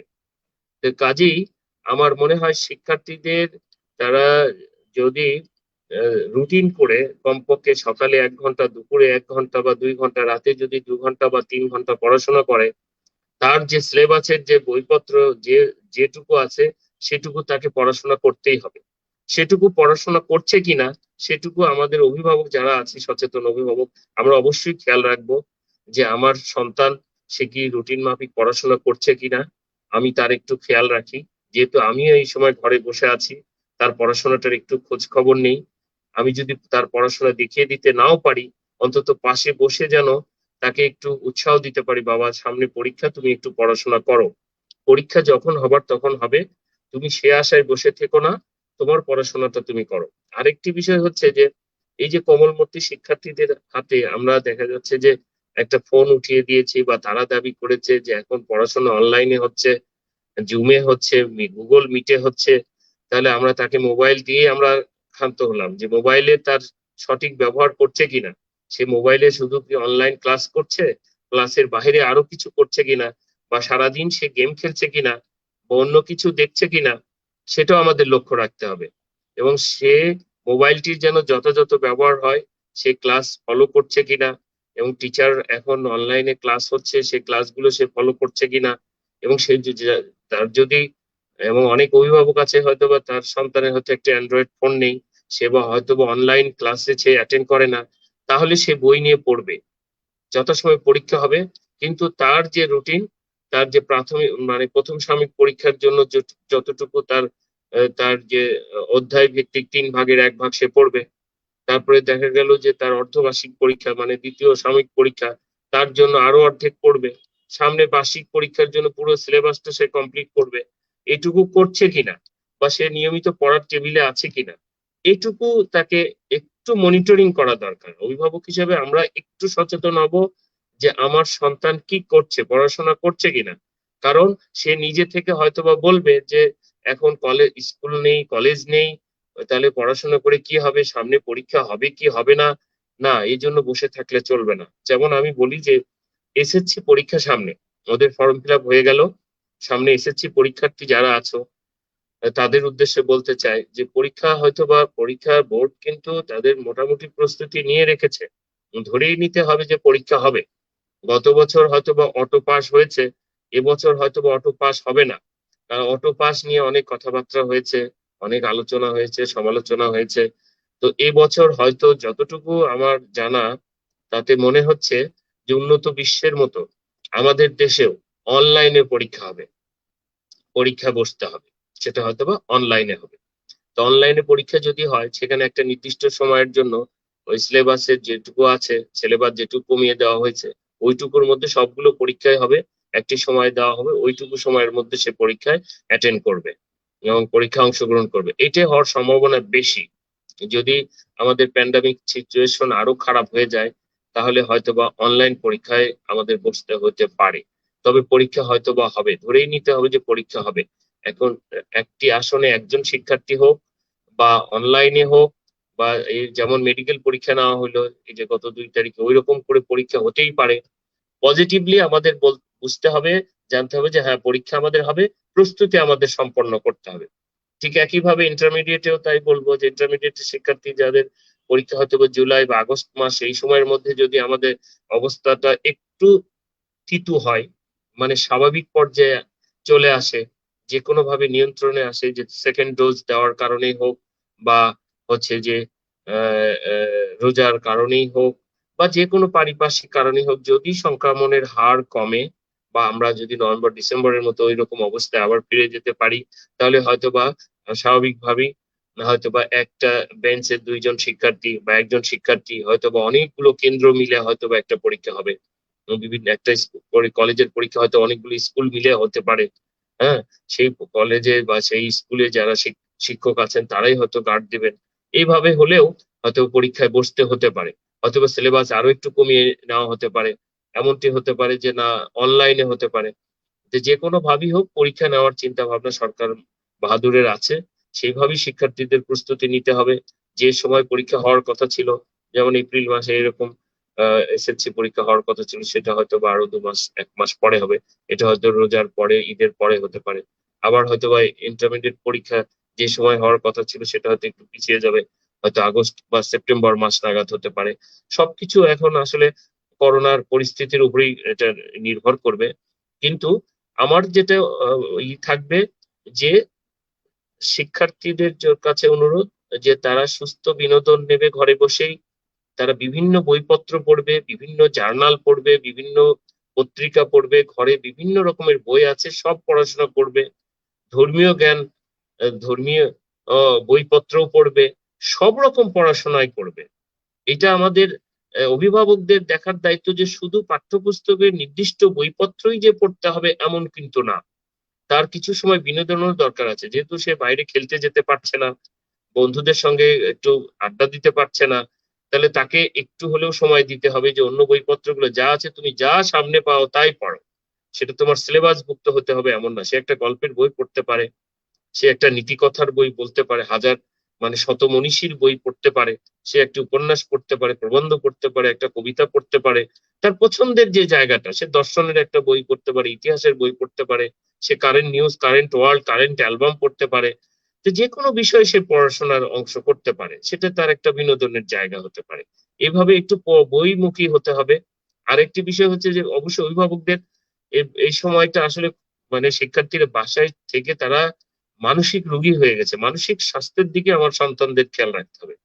যে আমার সন্তান সে দীর্ঘ সময় অনেকের আছে যে আমার 3 সন্তান, ওরা মিলে খেলে, ওদের মধ্যে খুনসুটি হয়, একটু রাগারাগি হয়, একটু বাকবিতণ্ডা হয়, ওদের মধ্যে আবার ভাব জমে। যার হয়তো বা একটি সন্তান, তার কি অবস্থা? তো সেটির ক্ষেত্রে আমি বলবো যে বাবা মাকে অবশ্যই তার মানসিক স্বাস্থ্যের দিকে নজর রাখতে হবে, তার খেয়াল রাখতে হবে, তার কি সে কতটা মননে সে ডিমোরালাইজড হচ্ছে কিনা, তাকে একটু উজ্জীবিত করতে হবে। কিভাবে করা যায় সেটা অবশ্যই কোনো গেম বা মোবাইল দিয়ে তাকে দিয়ে রাখলাম আর তার কোনো খোঁজ খবর নিলাম না, এমনটি না। এখন শিশুদের মানসিক স্বাস্থ্যটা খুব মানে গুরুত্বপূর্ণ হয়ে গেছে। তাকে সুস্থ রাখতে হবে, মানসিকভাবে সুস্থ রাখতে হবে যে কোনো উপায়ে। কারণ মানে তাকে সুস্থ রাখাটা আমাদের জরুরি। পাশাপাশি তার শিক্ষাটা যেন একেবারেই মানে তার কাছে যেন সে যেন পড়াশোনার ভীতি তৈরি না হয়, নিরুৎসাহিত না হয়। কন্টিনিউয়াসলি তার পড়াশোনা যদি চালিয়ে না যায়, একসময় দেখা যাবে যে এমন হতে পারে যে তার বই দেখে বা পড়াশোনাকে তার কাছে ভীতিকর মনে হতে পারে যদি সে একেবারে ডিটাচ থাকে।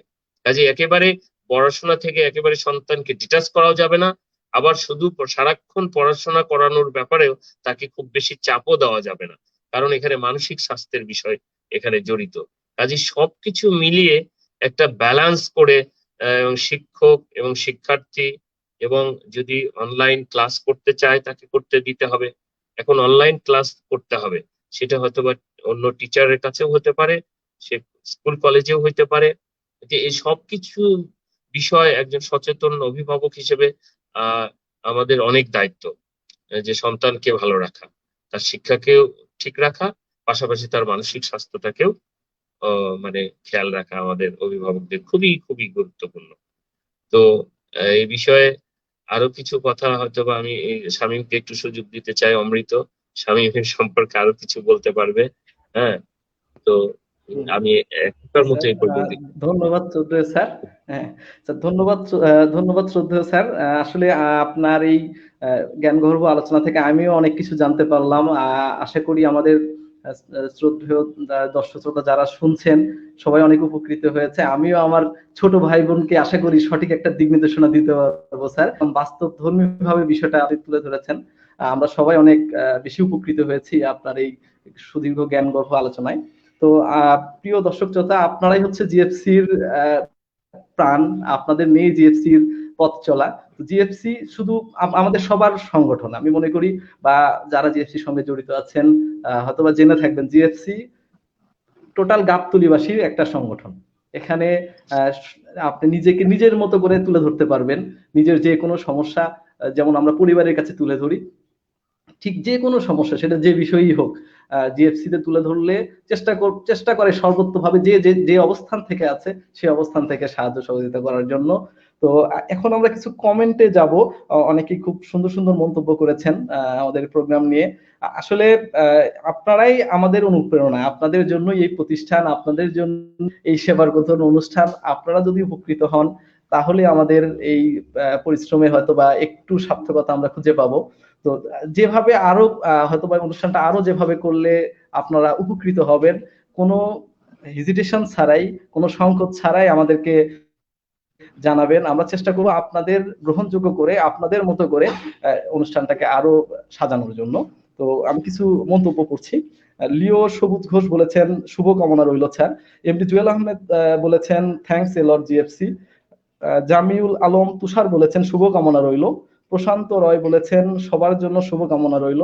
এমডি মিল্টন মিয়া বলেছেন সবার জন্য রইল অনেক অনেক শুভকামনা। রায়হান সরকার বলেছেন সবার জন্য অনেক অনেক শুভকামনা, এমন প্রোগ্রাম প্রতি সপ্তাহে দেখতে চাই।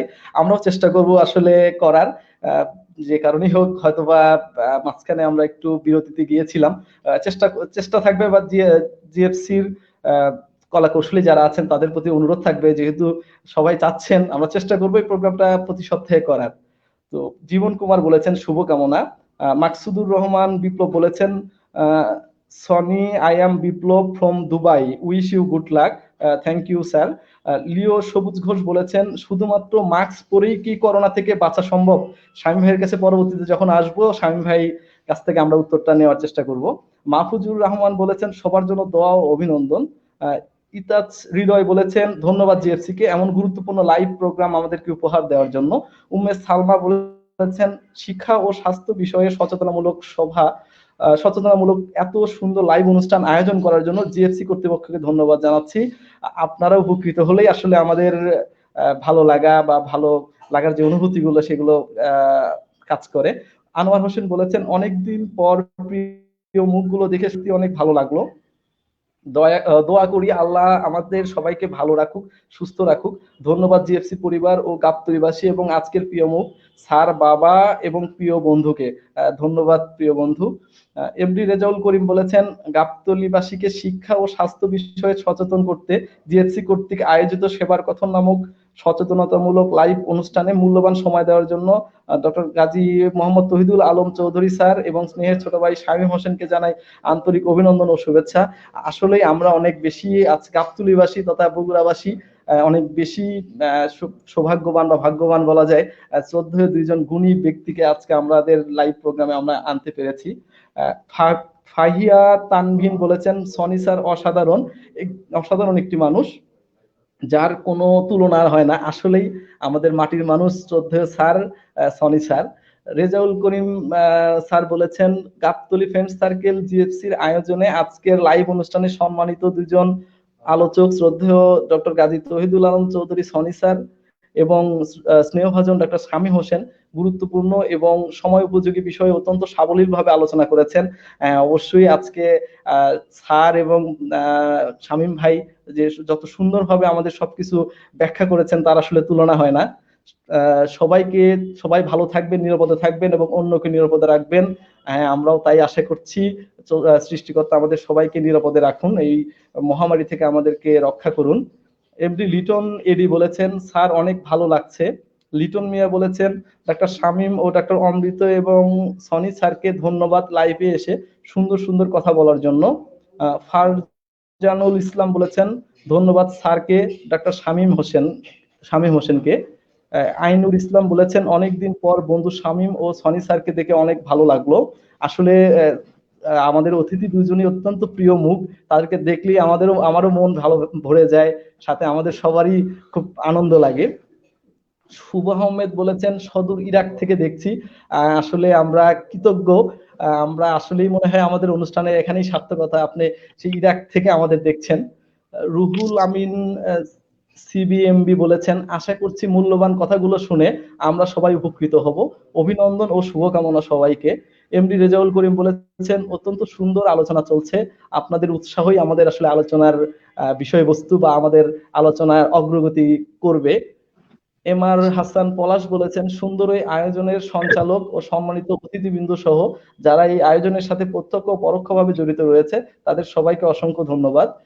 পি কে সোহান বলেছেন অনেকদিন পর আমরা সেবার কথন ফিরে পেলাম, আরো ভালো লাগছে প্রিয় তিনজন মানুষের মূল্যবান কথাগুলো। ডাক্তার শামীম ভাইয়ের কাছে আমি জানতে চাই যে রমজান মাসে অথবা আমরা যারা ব্যায়াম করি তারা ভারী ব্যায়াম করলে শরীরের কোনো ক্ষতি হবে কি? যদি যে কোনো এক বেলা কার্বোহাইড্রেট গ্রহণ করি তাতে কি শরীরের কোনো ক্ষতি হতে পারে? শামীম ভাইয়ের কাছে পরবর্তীতে এই কোশ্চেন নিয়ে আসবো। আব্দুর রহিম বলেছেন তোমাদের জন্য অনেক অনেক দোয়া রইল। এমডি জুয়েল আহমেদ বলেছেন সবাইকে অসংখ্য ধন্যবাদ, প্রিয় মুখগুলো দেখতে পেয়ে অনেক ভালো লাগছে, অন্তঃস্থল থেকে দোয়া ও শুভকামনা জিএফসি কে। শাহিমা রানী বলেছেন খুব ভালো লাগছে মূল্যবান কথাগুলো শুনে, আরো ভালো লাগলো অনেকদিন পর সনি স্যারকে দেখে। স্যারের আসলে এত শুভাকাঙ্ক্ষী স্যার, এতেই প্রমাণ করে স্যার কতটা শ্রদ্ধাভাজন ব্যক্তি। আনোয়ার হোসেন বলেছেন কি সুন্দর লাগছে প্রিয় তিনজন মানুষকে, সবাই কত সুন্দর চশমা পরে সুন্দর করে কথা বলছেন। আজকে অবশ্য আমরা তিনজনই চশমা পরেছি, সবার জন্য দোয়া রইল। আজিজুল রহমান সোহেল মন্তব্য করেছেন সাজ্জাদুর রহমান বলেছেন সময় উপযোগী একটি অনুষ্ঠান, আয়োজকদের অসংখ্য ধন্যবাদ। রায়হান সরকার বলেছেন ধন্যবাদ সনি স্যার এবং ডাক্তার শামীম ভাইকে এত সুন্দর করে রোজা রাখার উপকারিতা বুঝিয়ে বলার জন্য। এই মোটামুটি ছিল আমাদের কমেন্ট। তো এখন শামীম ভাইয়ের কাছে যাব পিকে সোহানের সেই প্রশ্নটা নিয়ে, যে যারা রমজানে যারা ব্যায়াম করে তারা রমজানেও ব্যায়াম করতে পারবে কিনা, বা এক বেলা যদি কার্বোহাইড্রেট খায় তা সেক্ষেত্রে কোনো সমস্যা হবে কিনা। আর একটু বিষয়ে জানতে চাবো যে আমরা টিভিতে নিউজে দেখলাম যে করোনা ভ্যাকসিনের দ্বিতীয় ডোজ চলে এসেছে। তো অনেকেই তো এখন পর্যন্ত তো প্রথম ডোজই গ্রহণ করে নাই, আমি গ্রামে দেখলাম অনেকেই প্রথম ডোজই নেয় নাই। তো সেক্ষেত্রে তারা কি আরেকটা টিকা নিতে পারবে না, না পরবর্তীতে তাদের কি করণীয়, বা যারা দ্বিতীয় মানে প্রথম ডোজ নিয়েছেন দ্বিতীয় ডোজ তারা কখন নিবে বা কিভাবে নিবে, অথবা এখন যারা মানে টিকা নিতে চাচ্ছে তাদের ক্ষেত্রে কি করণীয়, তারা কিভাবে টিকা নিতে পারে, এই বিষয়ে যদি আমাদের কিছু বলতেন। আর একটা বিষয়ে হয়তো জানতে চাবো, সেটা হচ্ছে ডায়াবেটিসের রোগী যারা আছেন। আমরা জানি যে ডায়াবেটিস বর্তমান সময়ে একটা মারাত্মক একটা রোগ বা রোগের আধার বলা যায়। ডায়াবেটিস হলে তো মোটামুটি সব রোগী একসাথে বাসা বেঁধে। তো ডায়াবেটিসের ওষুধগুলো যারা খান, ম্যাক্সিমাম ওষুধগুলোই দেখা যায় যে সকালবেলা খাওয়ার, আমরা বলি যে নাস্তা করা 30 মিনিট আগে খেতে। তো সেক্ষেত্রে তারা কি করবে এই রমজানের সময়, এই বিষয়ে যদি একটু আমাদের বলতেন। ধন্যবাদ প্রিয় গোপাল, আমাকে আবার সুযোগ দেওয়ার জন্য। চমৎকার আলোচনা হচ্ছিল। তো সবগুলো প্রশ্ন পড়ে খুব ভালো লাগলো, এবং কমেন্ট গুলো যেন আমরা অত্যন্ত আনন্দিত। আমি সবগুলো প্রশ্নের উত্তর দেওয়ার চেষ্টা করব। তার আগে ডায়াবেটিসটা নিয়ে যেহেতু আমি রেখে গেছিলাম, ওটার একটু আলোচনা করে নিই। রমজান মাসে সবচেয়ে বেশি প্রশ্ন এবং ফোন কল পাই আমরা এই ডায়াবেটিস রোগীদের ক্ষেত্রে, যে তারা কি করবে, তো ডায়াবেটিস আছে, সে রোজা রাখতে পারবে কিনা, তার ওষুধগুলো কিভাবে চলবে, ইনসুলিন কি নেওয়া যাবে কি যাবে না, এই নানান জাতীয় প্রশ্ন কিন্তু ডায়াবেটিস রোগীরা আমাদের করে থাকে। তো প্রথম কথা হলো ডায়াবেটিসের ম্যানেজমেন্ট, এটা খুব একটা সহজ একটা বিষয় আছে। আমাদের যারা ডায়াবেটিক রোগী তারাও কিন্তু রোজা করতে পারবে, যদি না কোনো সিরিয়াস কমপ্লিকেশন থাকে। বিশেষ করে ডায়াবেটিস জনিত যাদের রেটিনোপ্যাথি আছে বা চোখের সমস্যা হতে পারে, ডায়াবেটিস জনিত হার্ট ডিজিজ আছে বা হৃদরোগ আছে, যাদের স্ট্রোক আছে, যাদের পেরিফেরাল নিউরোপ্যাথি আছে, হাত পা জ্বালা পোড়া তীব্র আকার ধারণ করছে, ডায়াবেটিস জনিত যাদের কিডনি রোগ আছে, যদি তাদের এই ধরনের কোনো সমস্যা জটিলতা থেকে থাকে এবং অনিয়ন্ত্রিত ডায়াবেটিস থাকে, তারা এই রমজান আসার আগেই একজন জেনারেল প্র্যাকটিশনার অথবা একজন ডায়াবেটিস বিশেষজ্ঞের কাছে যাবেন এবং তার পরামর্শ নেবেন, তিনি কি করবেন, তিনি কি রোজা রাখতে পারবেন কি পারবেন না। এইটা গেল। দ্বিতীয়ত, যাদের ডায়াবেটিস নিয়ন্ত্রিত আছে এবং যারা 2 বেলা ওষুধ খান বা 2 বেলা ইনসুলিন নেন 2 বেলা, তাদের ক্ষেত্রে সহজ একটা ফর্মুলা, সেটা হচ্ছে আপনারা ওষুধটা কিভাবে মেনটেন করবেন। প্রথম সূত্র হচ্ছে যে আপনারা সকালে যে ডোজ খাইতেন সেটা যাবে হলো ইফতারিতে, এবং রাতে যে আপনারা যেটা ওষুধটা নিতেন সেটা যাবে সেহেরিতে, এবং সেটা হবে অর্ধেক। রাতের ডোজ যেটা নিতেন সেটা যাবে সেহেরিতে এবং সেটা হবে অর্ধেক পরিমাণ, এবং সকালে যেটা নিতেন সেটা যাবে সেহেরিতে, সেটা ফুল ডোজে থাকবে। যেমন ধরেন আপনি ইনসুলিন নেন 2 বেলা, সকালে নেন হচ্ছে 12 আর রাত্রে নেন হচ্ছে 10। এখন সকালের যে ডোজ সেটা আপনি ইফতারির সময় নেবেন, ইফতারিটা করেই আপনি বা আপনি কিন্তু ইনসুলিন কিন্তু রোজা রাখা অবস্থাও নেওয়া যাবে, কারণ এটার কোনো নিউট্রিশন ভ্যালু নাই, এভাবে এক্সপার্টরা কিন্তু মতামত দিয়েছে। আপনি খাবার বা ইফতারের আধা ঘন্টা আগে ইনসুলিনটা নেবেন, 10 পয়েন্টই নেবেন। আপনি যে 12 পয়েন্ট নিতেন সকালে, সে 12 পয়েন্টই কিন্তু আপনি ইফতারির সময় নিয়ে নেবেন। এরপরে রাতে আপনি নিতেন হচ্ছে 10 পয়েন্ট, তাহলে 10 পয়েন্টটা রাতের ডোজটা যাবে আপনার সেহরিতে, যেহেতু আপনি 10 নিতেন সেটার অর্ধেক হবে 5, তাহলে এই 5 ইউনিট আপনি নেবেন সেহরিতে। এটা গেল। দ্বিতীয়ত হলো, যদি ওষুধ নেন ওষুধও ঠিক একই নিয়মে, আপনি যদি যে ডোজটা সকালে খাইতেন সেটা আপনি সেহরিতে ইফতারিতে খেয়ে নেবেন, এবং যে ডোজটা আপনি রাতে খাইতেন, ধরেন 500 মিলিগ্রাম খাইতেন মেটফরমিন, সেটার অর্ধেক আপনি নেবেন হলো সেহরিতে, বা অর্ধেক করে ফেলবেন, 250, মানে হাফ করে নেবেন।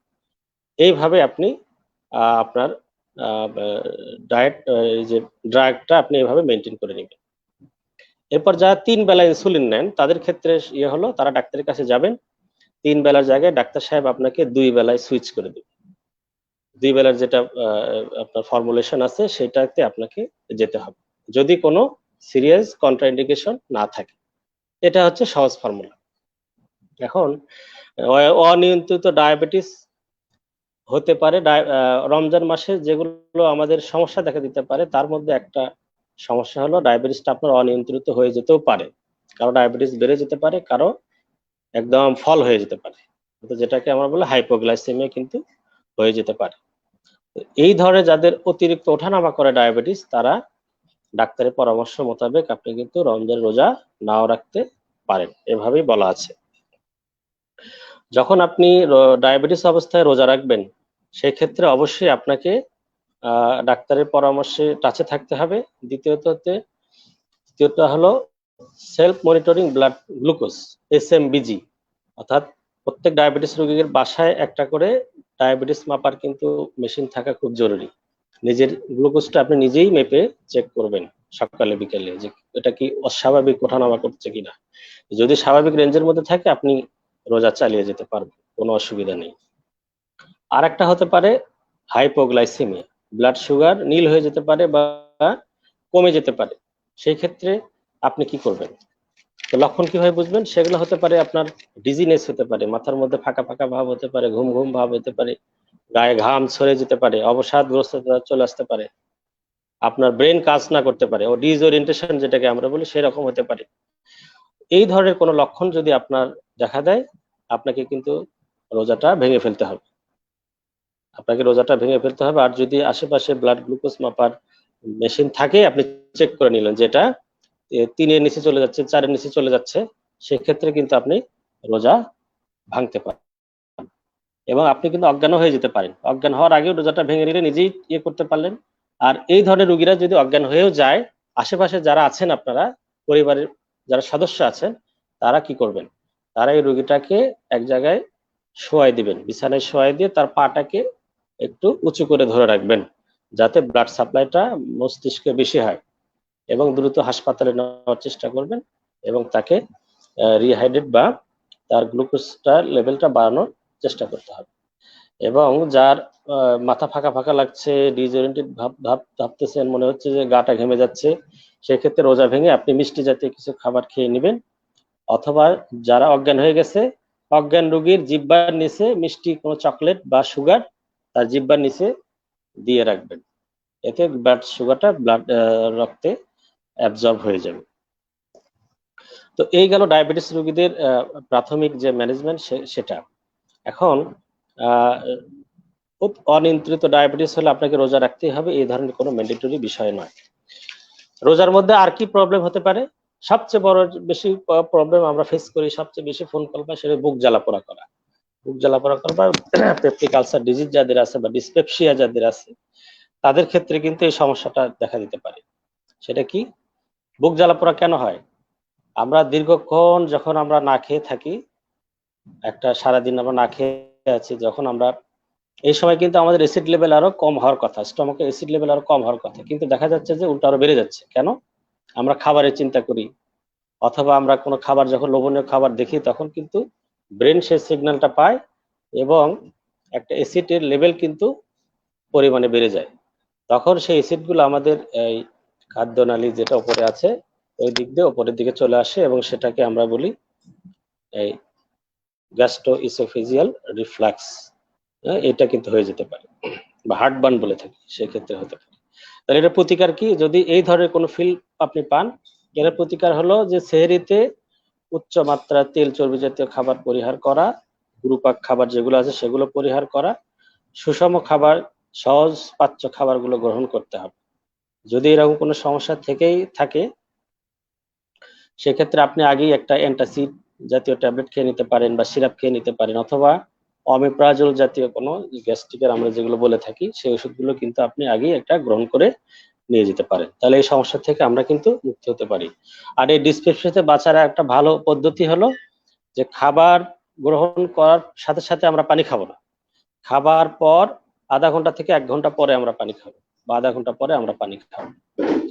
এই জিনিসটা আমরা মাথায় রাখলে, খাবার অ্যাসিড দিয়ে পুরোপুরি হজম হওয়ার পরে পানি খেলে জিনিসটা সহজেই হজম হবে এবং এই সমস্যা থেকে আমরা সমাধান হতে পারবো। এরপরে যেটা সমস্যা হয়, মাথা ব্যথা। মাথা ব্যথা হতে পারে, যারা আমরা ফাস্টিং করি বা রোজা করি, আমার মাথা ব্যথা হতে পারে। মাথা ব্যথা কেন হয়? প্রথম কথা হচ্ছে ডিহাইড্রেশন। শরীরে যদি ব্রেনে যদি আমাদের পানির স্বল্পতা হয়, তো মাথা ব্যথা হতে পারে। তারপরে হাইপোগ্লাইসেমিয়া, গ্লুকোজ লেভেল কমে গেলে নিউরোগ্লাইকোপেনিয়া বলে, মানে নার্ভ সেলে আমাদের গ্লুকোজ লেভেল কমে গেলে মাথা ব্যথা হতে পারে। মাথা ব্যথা আরো হতে পারে যদি আমি অপর্যাপ্ত বিশ্রাম গ্রহণ করি, বিশ্রাম ঠিক মতো না নিই, অতিরিক্ত পরিশ্রম করি রোজা রেখে। তারপরে সেরি সেরি করে যদি চা কফি অতিরিক্ত পরিমাণ আমাদের অভ্যাস আছে, সেগুলো যদি আমরা এই রোজার মাসে তো আমরা সারাদিনে চা কফি খেতে পারতেছি না, যাদের এই অভ্যাস আছে তাদের ক্ষেত্রে কিন্তু এই মাথা ব্যথাটা দেখা দিতে পারে। এবং যাদের অতিরিক্ত ধূমপান করার অভ্যাস আছে, যারা ধূমপান করেন, তাদের কিন্তু এই মাথা ব্যথাটা হতে পারে, কারণ সারাদিন সে ধূমপান করতে পারতেছে না। এই আসক্তিগুলো যাদের আছে তাদের কিন্তু এই মাথা ব্যথাটা দেখা দিতে পারে। তাহলে তাহলে উপায়, আমাদের উপায় কি? উপায় হলো এই ধূমপান পরিহার করতে হবে। অতিরিক্ত তেল চর্বি জাতীয় খাবার বারবারই বলা হচ্ছে যে এটা পরিহার করতে হবে। এবং খাবারটা যেন সেহরিতে আমরা পর্যাপ্ত পরিমাণে নিই। অনেকে আমরা না খেয়ে সেহরি করি বা রোজা রোজা রাখি, এটা করা যাবে না। আমরা সেহরিটা নেওয়ার চেষ্টা করব, যাতে আমাদের সারা দিনের একটা গ্লুকোজ সাপ্লাই আমার ব্রেনে পেয়ে যায়। এবং রোদ্রের ভিতর যাদের মাইগ্রেনের সমস্যা আছে, আমরা রোদটাকে অ্যাভয়েড করব, ছাতা ব্যবহার করব, সানগ্লাস পরতে পারি, হ্যাট বা টুপি পরতে পারি, যাতে রোদের একটা তাপ আমাদের চোখে এসে কিন্তু মাথা ব্যথার কারণ হয়ে যেতে পারে। এই জিনিসগুলো আমাদের মাথায় রাখতে হবে। আর যাদের প্রচন্ড মাইগ্রেনের সমস্যা আছে, সারা দিনে আনকন্ট্রোল, কোনোভাবেই তাদের মাথা ব্যথা কমে না, তারা ডাক্তারের পরামর্শে কিন্তু রোজা ভাঙতে পারেন, পরবর্তীতে তারা সেই রোজাটা কাজা করে দিতে পারবেন। এরপরে যেটা হয়, আমাদের পানি স্বল্পতা, সারা দেহে আমাদের কিন্তু ডিহাইড্রেশন হয়ে যেতে পারে, সারা দিন আমরা না খেয়ে আছি। গরমের সময় এটা বেশি হতে পারে। আরো নির্ভর করে আপনি কতটুকু পানি খাইলেন, হয়তো কম পানি খাইলেন, সেই ক্ষেত্রেও কিন্তু হতে পারে। আরো হতে পারে যে যারা ওষুধ খায়, বিশেষ করে ডায়াবেটিক জাতীয় ওষুধ খায়, প্রেশারের ওষুধের সাথে ডায়াবেটিক্স থাকে, যেগুলো প্রস্রাব দিয়ে প্রচুর পরিমাণে পানি বের হয়ে যায়, বিশেষ করে বয়স্ক লোক যারা আছে, সেই সমস্ত ওষুধ খেলেও কিন্তু সারাদিনে আমাদের ডিহাইড্রেশন হওয়ার বা পানি স্বল্পতা হওয়ার সম্ভাবনা বেশি থাকে। তাহলে আমাদের কি করতে হবে? যারা ডায়াবেটিক্স নেয়, ডাক্তারের পরামর্শে অল্টারনেটিভ কোনো ড্রাগ নিতে পারে, অথবা বেশি ডিহাইড্রেশনের সমস্যা থাকলে রোজা ভাঙতেও পারে। তার কারণ রোজা তো মানুষ, আল্লাহ তাআলা মানুষের কষ্টের জন্য চাপিয়ে দেওয়া হয়নি, কারণ এটা পরবর্তীতে করার সুযোগও আল্লাহ পাক দিয়ে রেখেছেন, সেটা আমাদের করতে হবে। তো পানি স্বল্পতা হলে শরীর দুর্বল লাগতে পারে, অবসাদগ্রস্ততা আসতে পারে, ক্লান্তিবোধ হতে পারে, মাথা ঘুরতে পারে, ঝিমঝিম করতে পারে। এই সমস্ত, আপনি অজ্ঞান হয়ে উপক্রম হয়েছে, এই সমস্ত অবস্থায় কিন্তু আপনি রোজা ভাঙতেও পারে। এরপরে যেটা হয়, যাদের অ্যাজমা, হাইপারটেনশন আছে, তাদেরও একই কথা, তারা অবশ্যই রমজানের আগেই ডাক্তারের পরামর্শ, ফুল পরামর্শ নেবেন। এবং যারা ইনহেলার ব্যবহার করেন, খুব গুরুত্বপূর্ণ প্রশ্ন, যে ইনহেলার স্প্রে নিয়ে থাকি, এটা নিলে আমার রোজা হবে কিনা? এটা নিয়ে দুইটা মতবাদ আছে। সেটা হলো একজন এক স্কুল অফ থট বলছে যে তারা ইনহেলার নিলে রোজা ভেঙে যাবে, আর এক স্কুল অফ থট বলছে না, ভাঙবে না, যেহেতু এটাতে কোনো নিউট্রিশনাল ভ্যালু নেই, কোনো ফুড ভ্যালুজ নাই, সেই জন্য রোজা হয়ে যাবে। এবং এটাই স্ট্রং যে ইনহেলার নিলে রোজা ভাঙবে না, হয়ে যাবে, কারণ এটা আমাদের লাংসে চলে যাচ্ছে এবং এটার কোনো নিউট্রিটিভ ভ্যালু নেই, কাজেই এটা রোজা ভাঙার জন্য কোনো কারণ হবে না। বরঞ্চ আরো রোজাকে, যাতে একটা মানুষ রোজা যাতে আরো ভালোভাবে করতে পারে, তার শ্বাস প্রশ্বাস ভালো মানে চলাচল বৃদ্ধি করে, রোজাকে আরো করার জন্য সেটা সাহায্য করতেছে। সেই জন্য ইনহেলার নিলে রোজা ভেঙে যাবে না ইনশাল্লাহ। আর একটা সমস্যা হতে পারে কোষ্ঠকাঠিন্য, কারণ আমরা পানি সারাদিন গা থেকে ঘেমে যাচ্ছে, প্রস্রাব কম হচ্ছে, কোষ্ঠকাঠিন্য সমস্যা হয়ে যেতে পারে। তো সেক্ষেত্রে বলা হচ্ছে বেশি বেশি ফাইবার জাতীয় খাবার আমরা গ্রহণ করব, শাকসবজি বেশি বেশি খাবো। যদি খুব কষ্টকাঠিন্য হয়, সেক্ষেত্রে ল্যাক্সেটিভ জাতীয় ওষুধ আছে, এগুলো আমরা একটা ডোজ কিন্তু নিয়ে নিতে পারি। আর একটা হতে পারে স্ট্রেসফুল কন্ডিশন হয়ে যেতে পারে, সারাদিন না খাওয়া, আমাদের পরিশ্রম করতে হচ্ছে, এই করোনা একটা ফ্যাক্টর, এটা একটা টেনশন, আমাদের মাস্ক পরে থাকতে হচ্ছে, এক্ষেত্রে একটা মানসিক শারীরিক একটা স্ট্রেস কিন্তু আমাদের তৈরি হতে পারে। এটাকে নিজেদেরকে শিক্ষা গ্রহণ করতে হবে, নিজেদেরকে ট্রেন হতে হবে যে আমি কিভাবে স্ট্রেস থেকে মুক্তি পেতে পারি। আরেকটা হচ্ছে, যেটা আমি একটা বলছি, ওজন বৃদ্ধি পেতে পারে, প্যারাডক্সিক্যালি ওজন বৃদ্ধি পেতে পারে। যারা অতিরিক্ত খাবার আমরা গ্রহণ করি রমজান মাস উপলক্ষে, খাবারের বাহার আমাদের কিন্তু কম হয় না, বাজারে দেখা যায় যে সবকিছু দ্রব্যমূল্য বৃদ্ধি হয়েছে, কারণ আমরা বেশি বেশি খাবার ওই সময় কিনি। এই সমস্ত খাবারগুলো খেয়ে উল্টো আবার ওজন কিন্তু বেড়ে যেতে পারে। তো রমজানে এই সমস্ত আমাদের শারীরিক এবং দৈহিক মানসিক প্রবলেমগুলো হতে পারে, তার এই কিছু কিছু সমাধান দেওয়ার চেষ্টা করা আমি চেষ্টা করলাম। ভুল ভ্রান্তি হলে ক্ষমা করবেন। এখন কিছু কমন প্রশ্ন আমি স্যারের কাছে যাব, স্যার বাকি খুব চমৎকার আলোচনা আমরা শুনবো। কিছু প্রশ্ন আসছে যে এক বেলা শুধু কার্বোহাইড্রেট খেয়ে ব্যায়াম অতিরিক্ত, রমজানে বলা হচ্ছে যে অতিরিক্ত ব্যায়াম আমরা ফাস্টিং অবস্থায় না করাই ভালো। আমরা ইফতারি করে সে আমরা যে রাতের মিলটা নিব তার আগে একটা আমরা কিন্তু ব্যায়াম করে নিতে পারি। কার্বোহাইড্রেট দুই ধরনের আমরা কার্বোহাইড্রেট পাই থাকি, একটা হলো কমপ্লেক্স কার্বোহাইড্রেট জটিল শর্করা, আর একটা হলো সিম্পল কার্বোহাইড্রেট যেটা সহজেই শরীরে চলে যায়, যেমন চিনি। চিনি খাওয়ার সাথে সাথে রক্ত মিশে যাবে, এটাতে কোনো জটিলতা নেই। তো এই চিনিটা শরীরের জন্য ভালো কোন সময়, যখন আমার শরীরে গ্লুকোজ কমে গেছে, একদম কমে গেছে, খুব দ্রুত দরকার, তখন আমরা চিনি খেয়ে নিচ্ছি।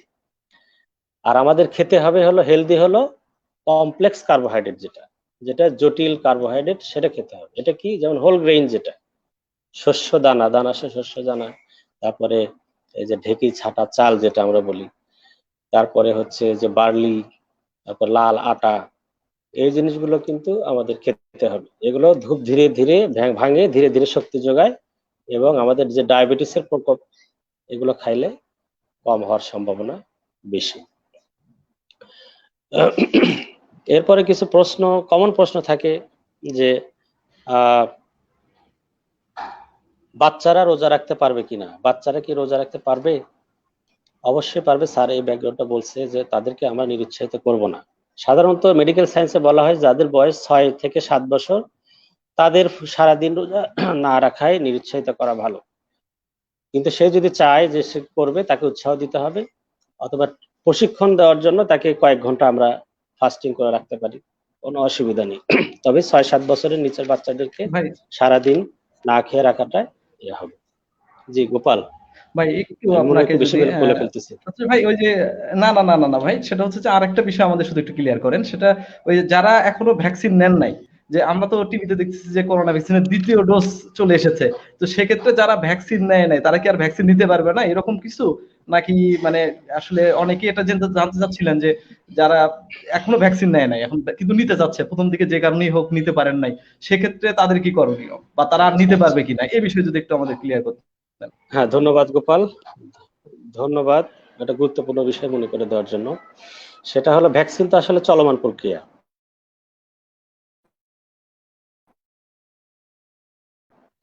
এটা বাংলাদেশ এটা চলমান প্রক্রিয়া। আপনি যদি না নিয়ে থাকেন, আপনি যদি আজকে যান, আপনার ওটা ফার্স্ট ডোজ হিসেবে গ্রহণ হবে, এবং এটা চলছে। আপনি রেজিস্ট্রেশন করেন, আপনি রেজিস্ট্রেশন করে চলে যান, অথবা অনেক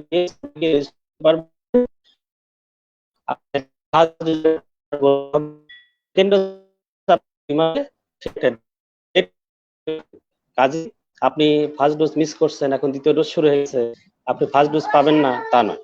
ফার্স্ট ডোজ চলবে, সাথে সাথে সেকেন্ড ডোজ যারা ডেট আছে তারাও সেকেন্ড ডোজ কিন্তু পাবে। কাজে এ নিয়ে কোনো সংশয়ের অবকাশ নেই, কারণ ডোজ যাই হোক, ফার্স্ট হোক সেকেন্ড নাম হোক, কিন্তু আরেকটা বিষয় হচ্ছে যে ভাই, ওই যে মানে ভ্যাকসিন নেওয়া নিয়ে অনেকেরই মনের মধ্যে একটু নানা রকম সংশয় ছিল, বা এখনো অনেকের মধ্যে আছে যে এটা নেওয়ার ফলে আরো বিরূপ কোনো প্রতিক্রিয়া হবে কিনা, বা কি সমস্যা হতে পারে এটা নেওয়ার ফলে, বা তার সমাধানই বা কি হতে পারে, যদি আরেকটু আপনি সবার জন্য যদি আরেকটু বিষয়টা পরিষ্কার করতেন আমাদের জন্য। আবারও ধন্যবাদ গোপাল। যে আসলে আমরা মানব জাতির ইতিহাসে এবং মানব জাতির জন্য এই বর্তমান করোনা ভ্যাকসিন কিন্তু একটা আশীর্বাদ হিসেবে আমরা কিন্তু গ্রহণ করেছি, এবং আমি বলবো যে এটা সারা বিশ্ববাসীর জন্য একটা আশীর্বাদ যে এত দ্রুত সময়ে একটা চমৎকার জিনিস এই যে স্বাস্থ্য বিজ্ঞানীরা কিন্তু আবিষ্কার করতে পেরেছে। এটাকে আমাদের সাধুবাদ জানানো উচিত। আপনারা জানেন যে প্রত্যেকটা ওষুধেরই, প্রত্যেকটা জিনিসেরই একটা কিছু না কিছু সাইড ইফেক্ট থাকবেই। এটা অস্বীকার করার কিছু নেই, সাইড ইফেক্ট থাকবেই। যার সাইড ইফেক্ট নেই তার কিন্তু কোনো ইফেক্টও নেই। কাজেই ভ্যাকসিন নিলে সাইড ইফেক্ট হতে পারে, কারো হয় কারো হয় না। যে কিছু মাইল্ড থেকে মডারেট থেকে সিভিয়ার পর্যন্ত আপনার এই পার্শ্ব প্রতিক্রিয়া হতে পারে, কিন্তু দেখা যায় বাংলাদেশে আলহামদুলিল্লাহ এখন পর্যন্ত কোনো সিভিয়ার মারাত্মক যেটা সমস্যা অ্যানাফাইল্যাক্সিস, এখনো কিন্তু রিপোর্ট আমার জানা মতে হয়নি। অ্যানাফাইল্যাক্সিস হয়ে রোগী মারাও যেতে পারে, এরকম কিন্তু কথা বলা আছে। কিন্তু এগুলোর ব্যবস্থাপনা আছে, প্রত্যেকটা উপজেলা পর্যায়ে খুব সুন্দর ব্যবস্থাপনা আছে। কারো যদি অ্যানাফাইল্যাক্সিস হয়ে থাকে, সেই অ্যানাফাইল্যাক্সিস ম্যানেজমেন্ট করার জন্য যা যা প্রয়োজন সবকিছু উপজেলা পর্যায়ে রয়েছে। সেখানে উপজেলা পর্যায়ে AEFI বলা হয়, মানে adverse events following immunization, vaccine দেওয়ার পরে যে বিরূপ প্রতিক্রিয়া হয় সেগুলো ম্যানেজ করার জন্য কমিটি করা আছে ডাক্তারদের নিয়ে, সার্বক্ষণিক সেটা কিন্তু তারা ওখানে হাজির থাকে। এরপরে এই সমস্ত ম্যানেজ করার জন্য পুরো সার্ভিলেন্স সিস্টেম কিন্তু সারা দেশে কিন্তু রয়ে গেছে। কাজেই এটা নিয়ে ভয় পাওয়ার কোনো কারণ নেই, কিন্তু যেহেতু এখনো পর্যন্ত জটিল কোনো সমস্যা দেখা দেয়নি, কারণ এটা অত্যন্ত এখন পর্যন্ত নিরাপদ একটি ভ্যাকসিন। যেটা হতে পারে সামান্য ভ্যাকসিন দিলাম যে জায়গায়, সেখানে একটু ব্যথা হতে পারে, জায়গাটা একটু ফুলে যেতে পারে, গরম হয়ে যেতে পারে, অ্যাবসেস হতে পারে, মাইন্ডলি একটু জ্বর জ্বর ভাব আসতে পারে, জ্বরও হতে পারে, হাই গ্রেড জ্বরও হতে পারে, কোনো অসুবিধা নেই। হালকা সর্দি কাশির মতো একটা সমস্যা কিন্তু দেখা দিতে পারে। কাজে এইটার জন্য আমি এত বড় একটা জিনিস আশীর্বাদ আমি নিব না, সেটা বোকামি ছাড়া আর কিছুই নয়। একটা ভ্যাকসিন দিলে যেটা হবে, এই যে সিভিয়ারিটি, যেটা আমার ভ্যাকসিন নেওয়ার পরে হয়তো দ্বিতীয়বার আবার সংক্রমণ হতেও পারেন, এটা কিন্তু বলা হয়নি যে 100% আপনাকে কভার দিবে। বলা হচ্ছে যে এই যে বর্তমানে অক্সফোর্ডের আমরা ভ্যাকসিন নিচ্ছি, সেটা 76% প্রমাণিত হচ্ছে, 76% আপনাকে ইমিউনিটি দিচ্ছে দ্বিতীয় ডোজ কমপ্লিট করলে। তার মানে আরো যে আপনার 24% থাকলো, আপনি কিন্তু আক্রমণ হতেও পারেন। কিন্তু আক্রান্ত হওয়ার পরে দেখা গেছে যে আপনার যে মারাত্মক যেটা সমস্যা হওয়ার কথা, সেই সমস্যাগুলো হার আস্তে আস্তে অনেক কম হচ্ছে দ্বিতীয়বারের ক্ষেত্রে। তাহলে এটা ভ্যাকসিনের কিন্তু একটা সুফল আপনি পেতেই পারতেছেন। কাজে এগুলো নিয়ে আমাদের সংশয়ের কোনো অবকাশ নেই। আমরা এটা আশীর্বাদ হিসেবে নেব, আমরা ভ্যাকসিন গ্রহণ করব, নিজে নিরাপদ থাকব, দেশ এবং জাতিকে নিরাপদ রাখবো। ধন্যবাদ চৌধুরী শামীম ভাই, আসলে খুব আমি আমি সুন্দরভাবে। আমি মনে হয় আর দুই একটা বলে আমি শেষ করে দেবো, সে স্যারের কাছে চলে যাব। আমি জি হয়তো জি ভাই, সুযোগ জি নাও ভাই, পেতে পারি, একটা জি ভাই, যদি জি একটু ভাই, সময় দেন। সেটা হলো জি জি জি, অবশ্যই কয়েকটা অবশ্যই। প্রশ্ন হয়তো এরকম আসতে পারে যে আমি নিয়মিত ওষুধ খাচ্ছি, অসুস্থতা আছে আমার, আমি কি রোজা রাখতে পারবো কিনা? হ্যাঁ, আপনি কিন্তু যদি আপনার ডাক্তার প্রয়োজন হয় যে আপনার ওষুধ রোজা, যখন রোজা অবস্থায় আছে দিনের বেলায় আপনার যদি ওষুধের প্রয়োজন হয় বাধ্যতামূলক, যে আপনি দিনের ওষুধ না নিলে আপনার স্বাস্থ্যহানি হবে, সেক্ষেত্রে কিন্তু আপনার রোজা রাখা প্রয়োজন নেই।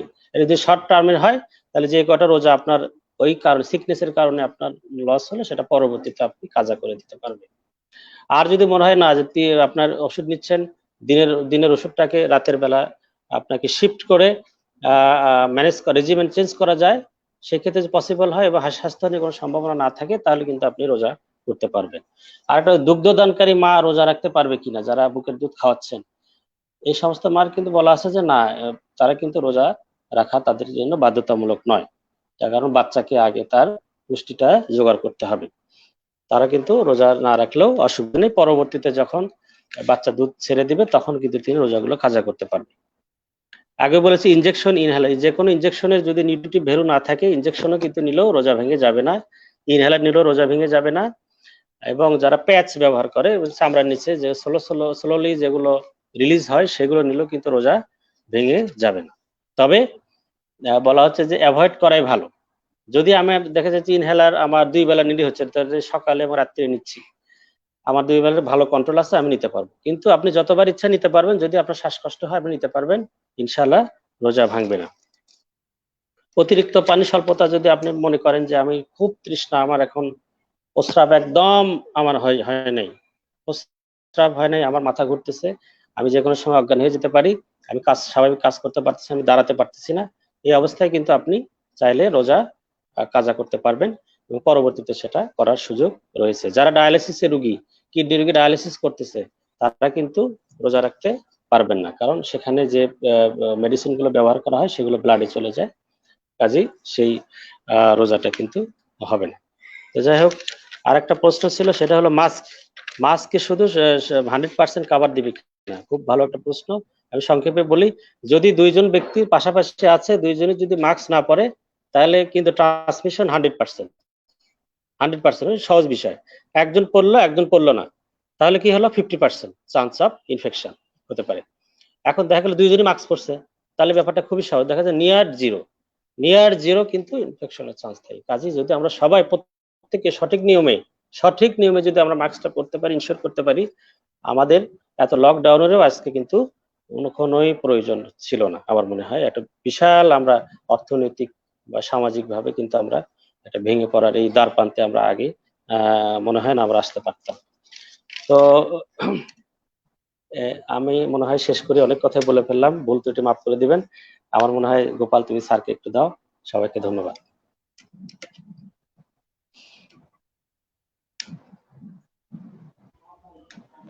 থ্যাংক ইউ শ্রদ্ধেয় ডাক্তার শামীম ভাই। আসলে এত সাবলীল ভাবে আমি মন্ত্রমুগ্ধের মতো শুনছিলাম আপনার দিক নির্দেশনামূলক কথাগুলো। আশা করি আমাদের দর্শক শ্রোতারাও খুব উপভোগ করেছে আপনার সেই ডায়াবেটিস রোগীদের জন্য কি করণীয়, বা কখন কখন আমরা রোজা রাখতে পারবো, কখন কখন রোজাটা রাখতে পারবো না, সাথে আমাদের খাদ্যাভ্যাস কি করা জরুরি, আমাদের এই রমজানের ভিতর কি কি সমস্যা হতে পারে, আপনি সব সুন্দরভাবে উপস্থাপন করেছেন। আমি জাস্ট মানে মন্ত্রমুগ্ধের মতো শুনছিলাম। ধন্যবাদ এত সুন্দর একটা আলোচনা আমাদেরকে উপহার দেওয়ার জন্য। তো জিএফসি বরাবরের মতোই সবার জন্য যেটা দরকারি উপকারী বিষয়গুলো নিয়ে আলোচনা করে থাকে। তারপরও যদি সুপ্রিয় দর্শক আপনাদের যদি কোনো পছন্দ থেকে থাকে বা কি বিষয়ের উপর জানতে চান, আমাদেরকে জানান আমাদের গ্রুপে। চেষ্টা করব আমরা পরবর্তীতে সেই বিষয়গুলো নিয়ে আলোচনা করার জন্য। তো আজকে মনে হয় আমরা বেশ অনেকক্ষণ সময় নিয়ে ফেলেছি। তো আজকে আমাদের সবার আকর্ষণ আমাদের শ্রদ্ধেয় স্যার সনি স্যারের কাছে আমরা যাই। স্যার আমাদের একটা দিক নির্দেশনীমূলক বক্তব্য দিয়ে আশা করি আমাদের এই আজকের সেবার কথা অনুষ্ঠানের ইতি টানবেন।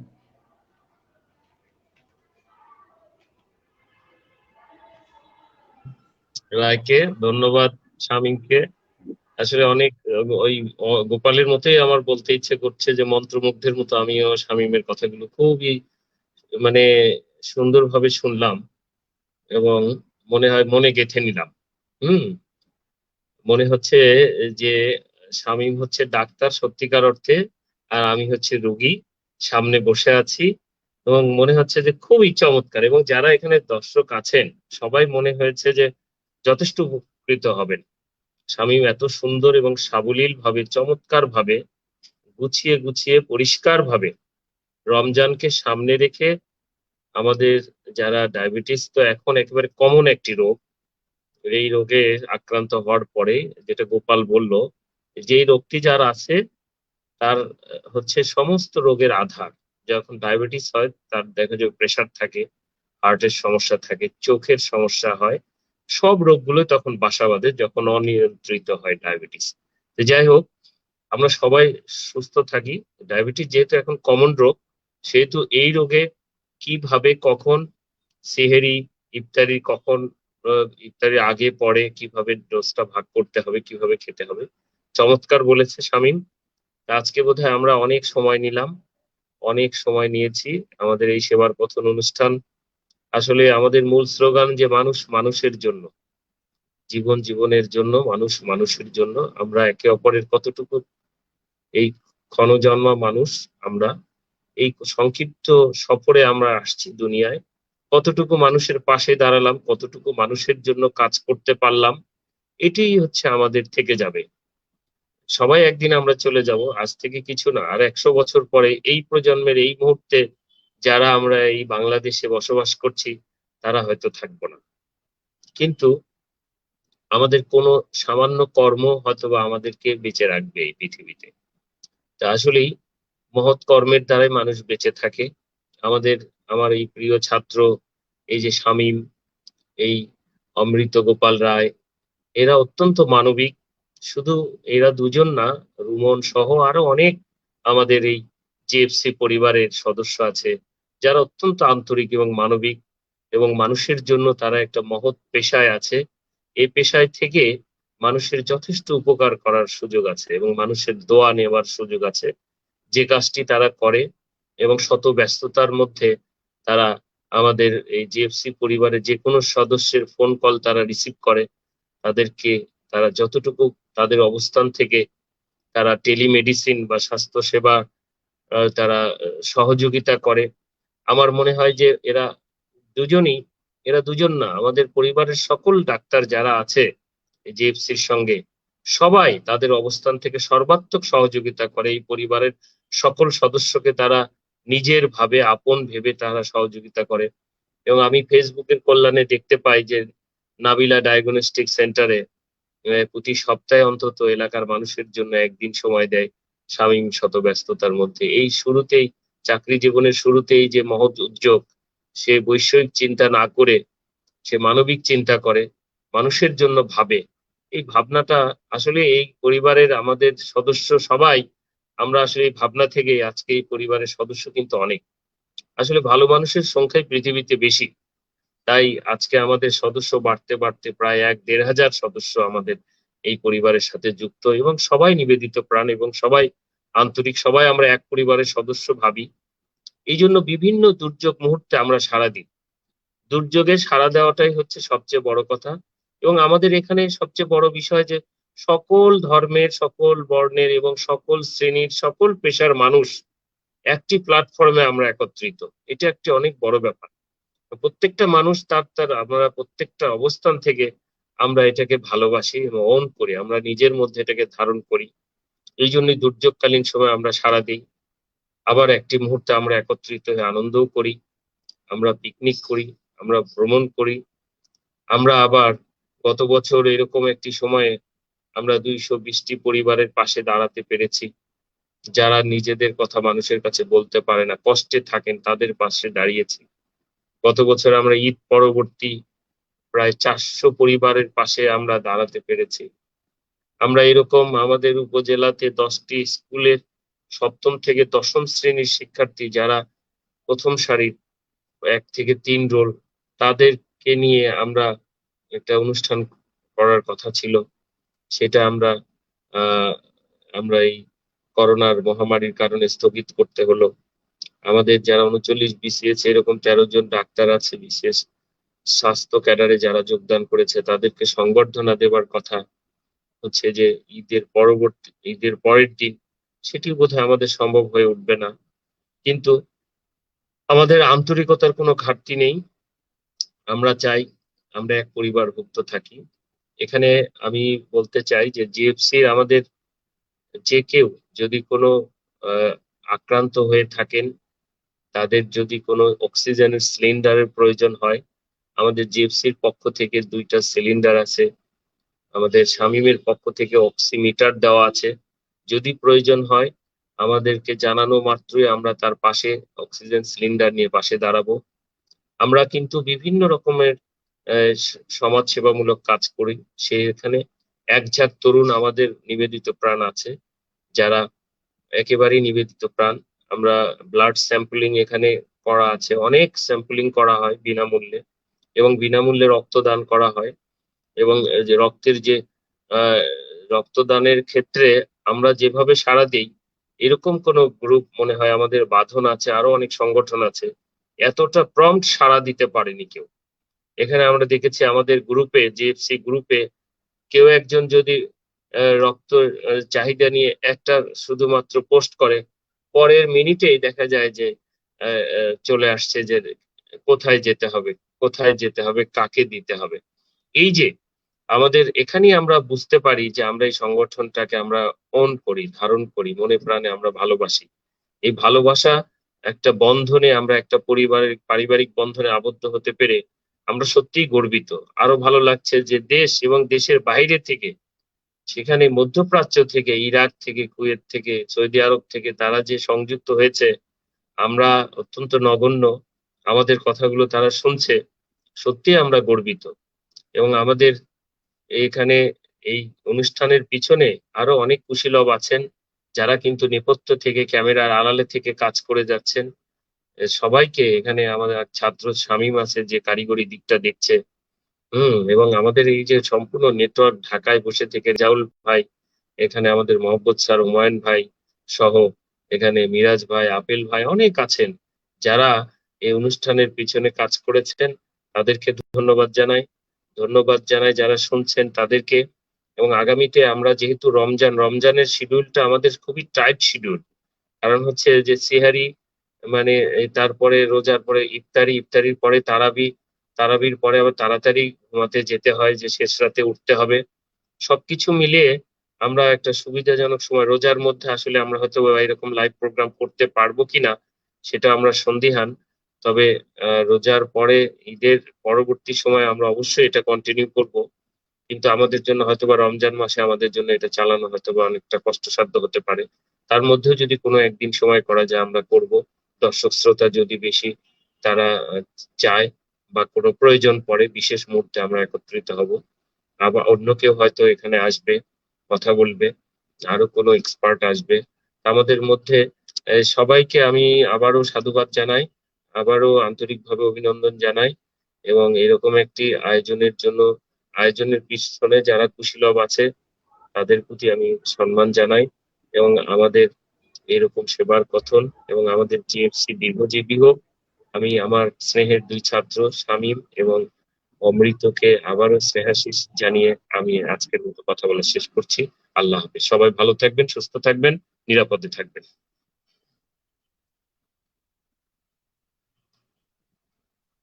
ধন্যবাদ অমৃত।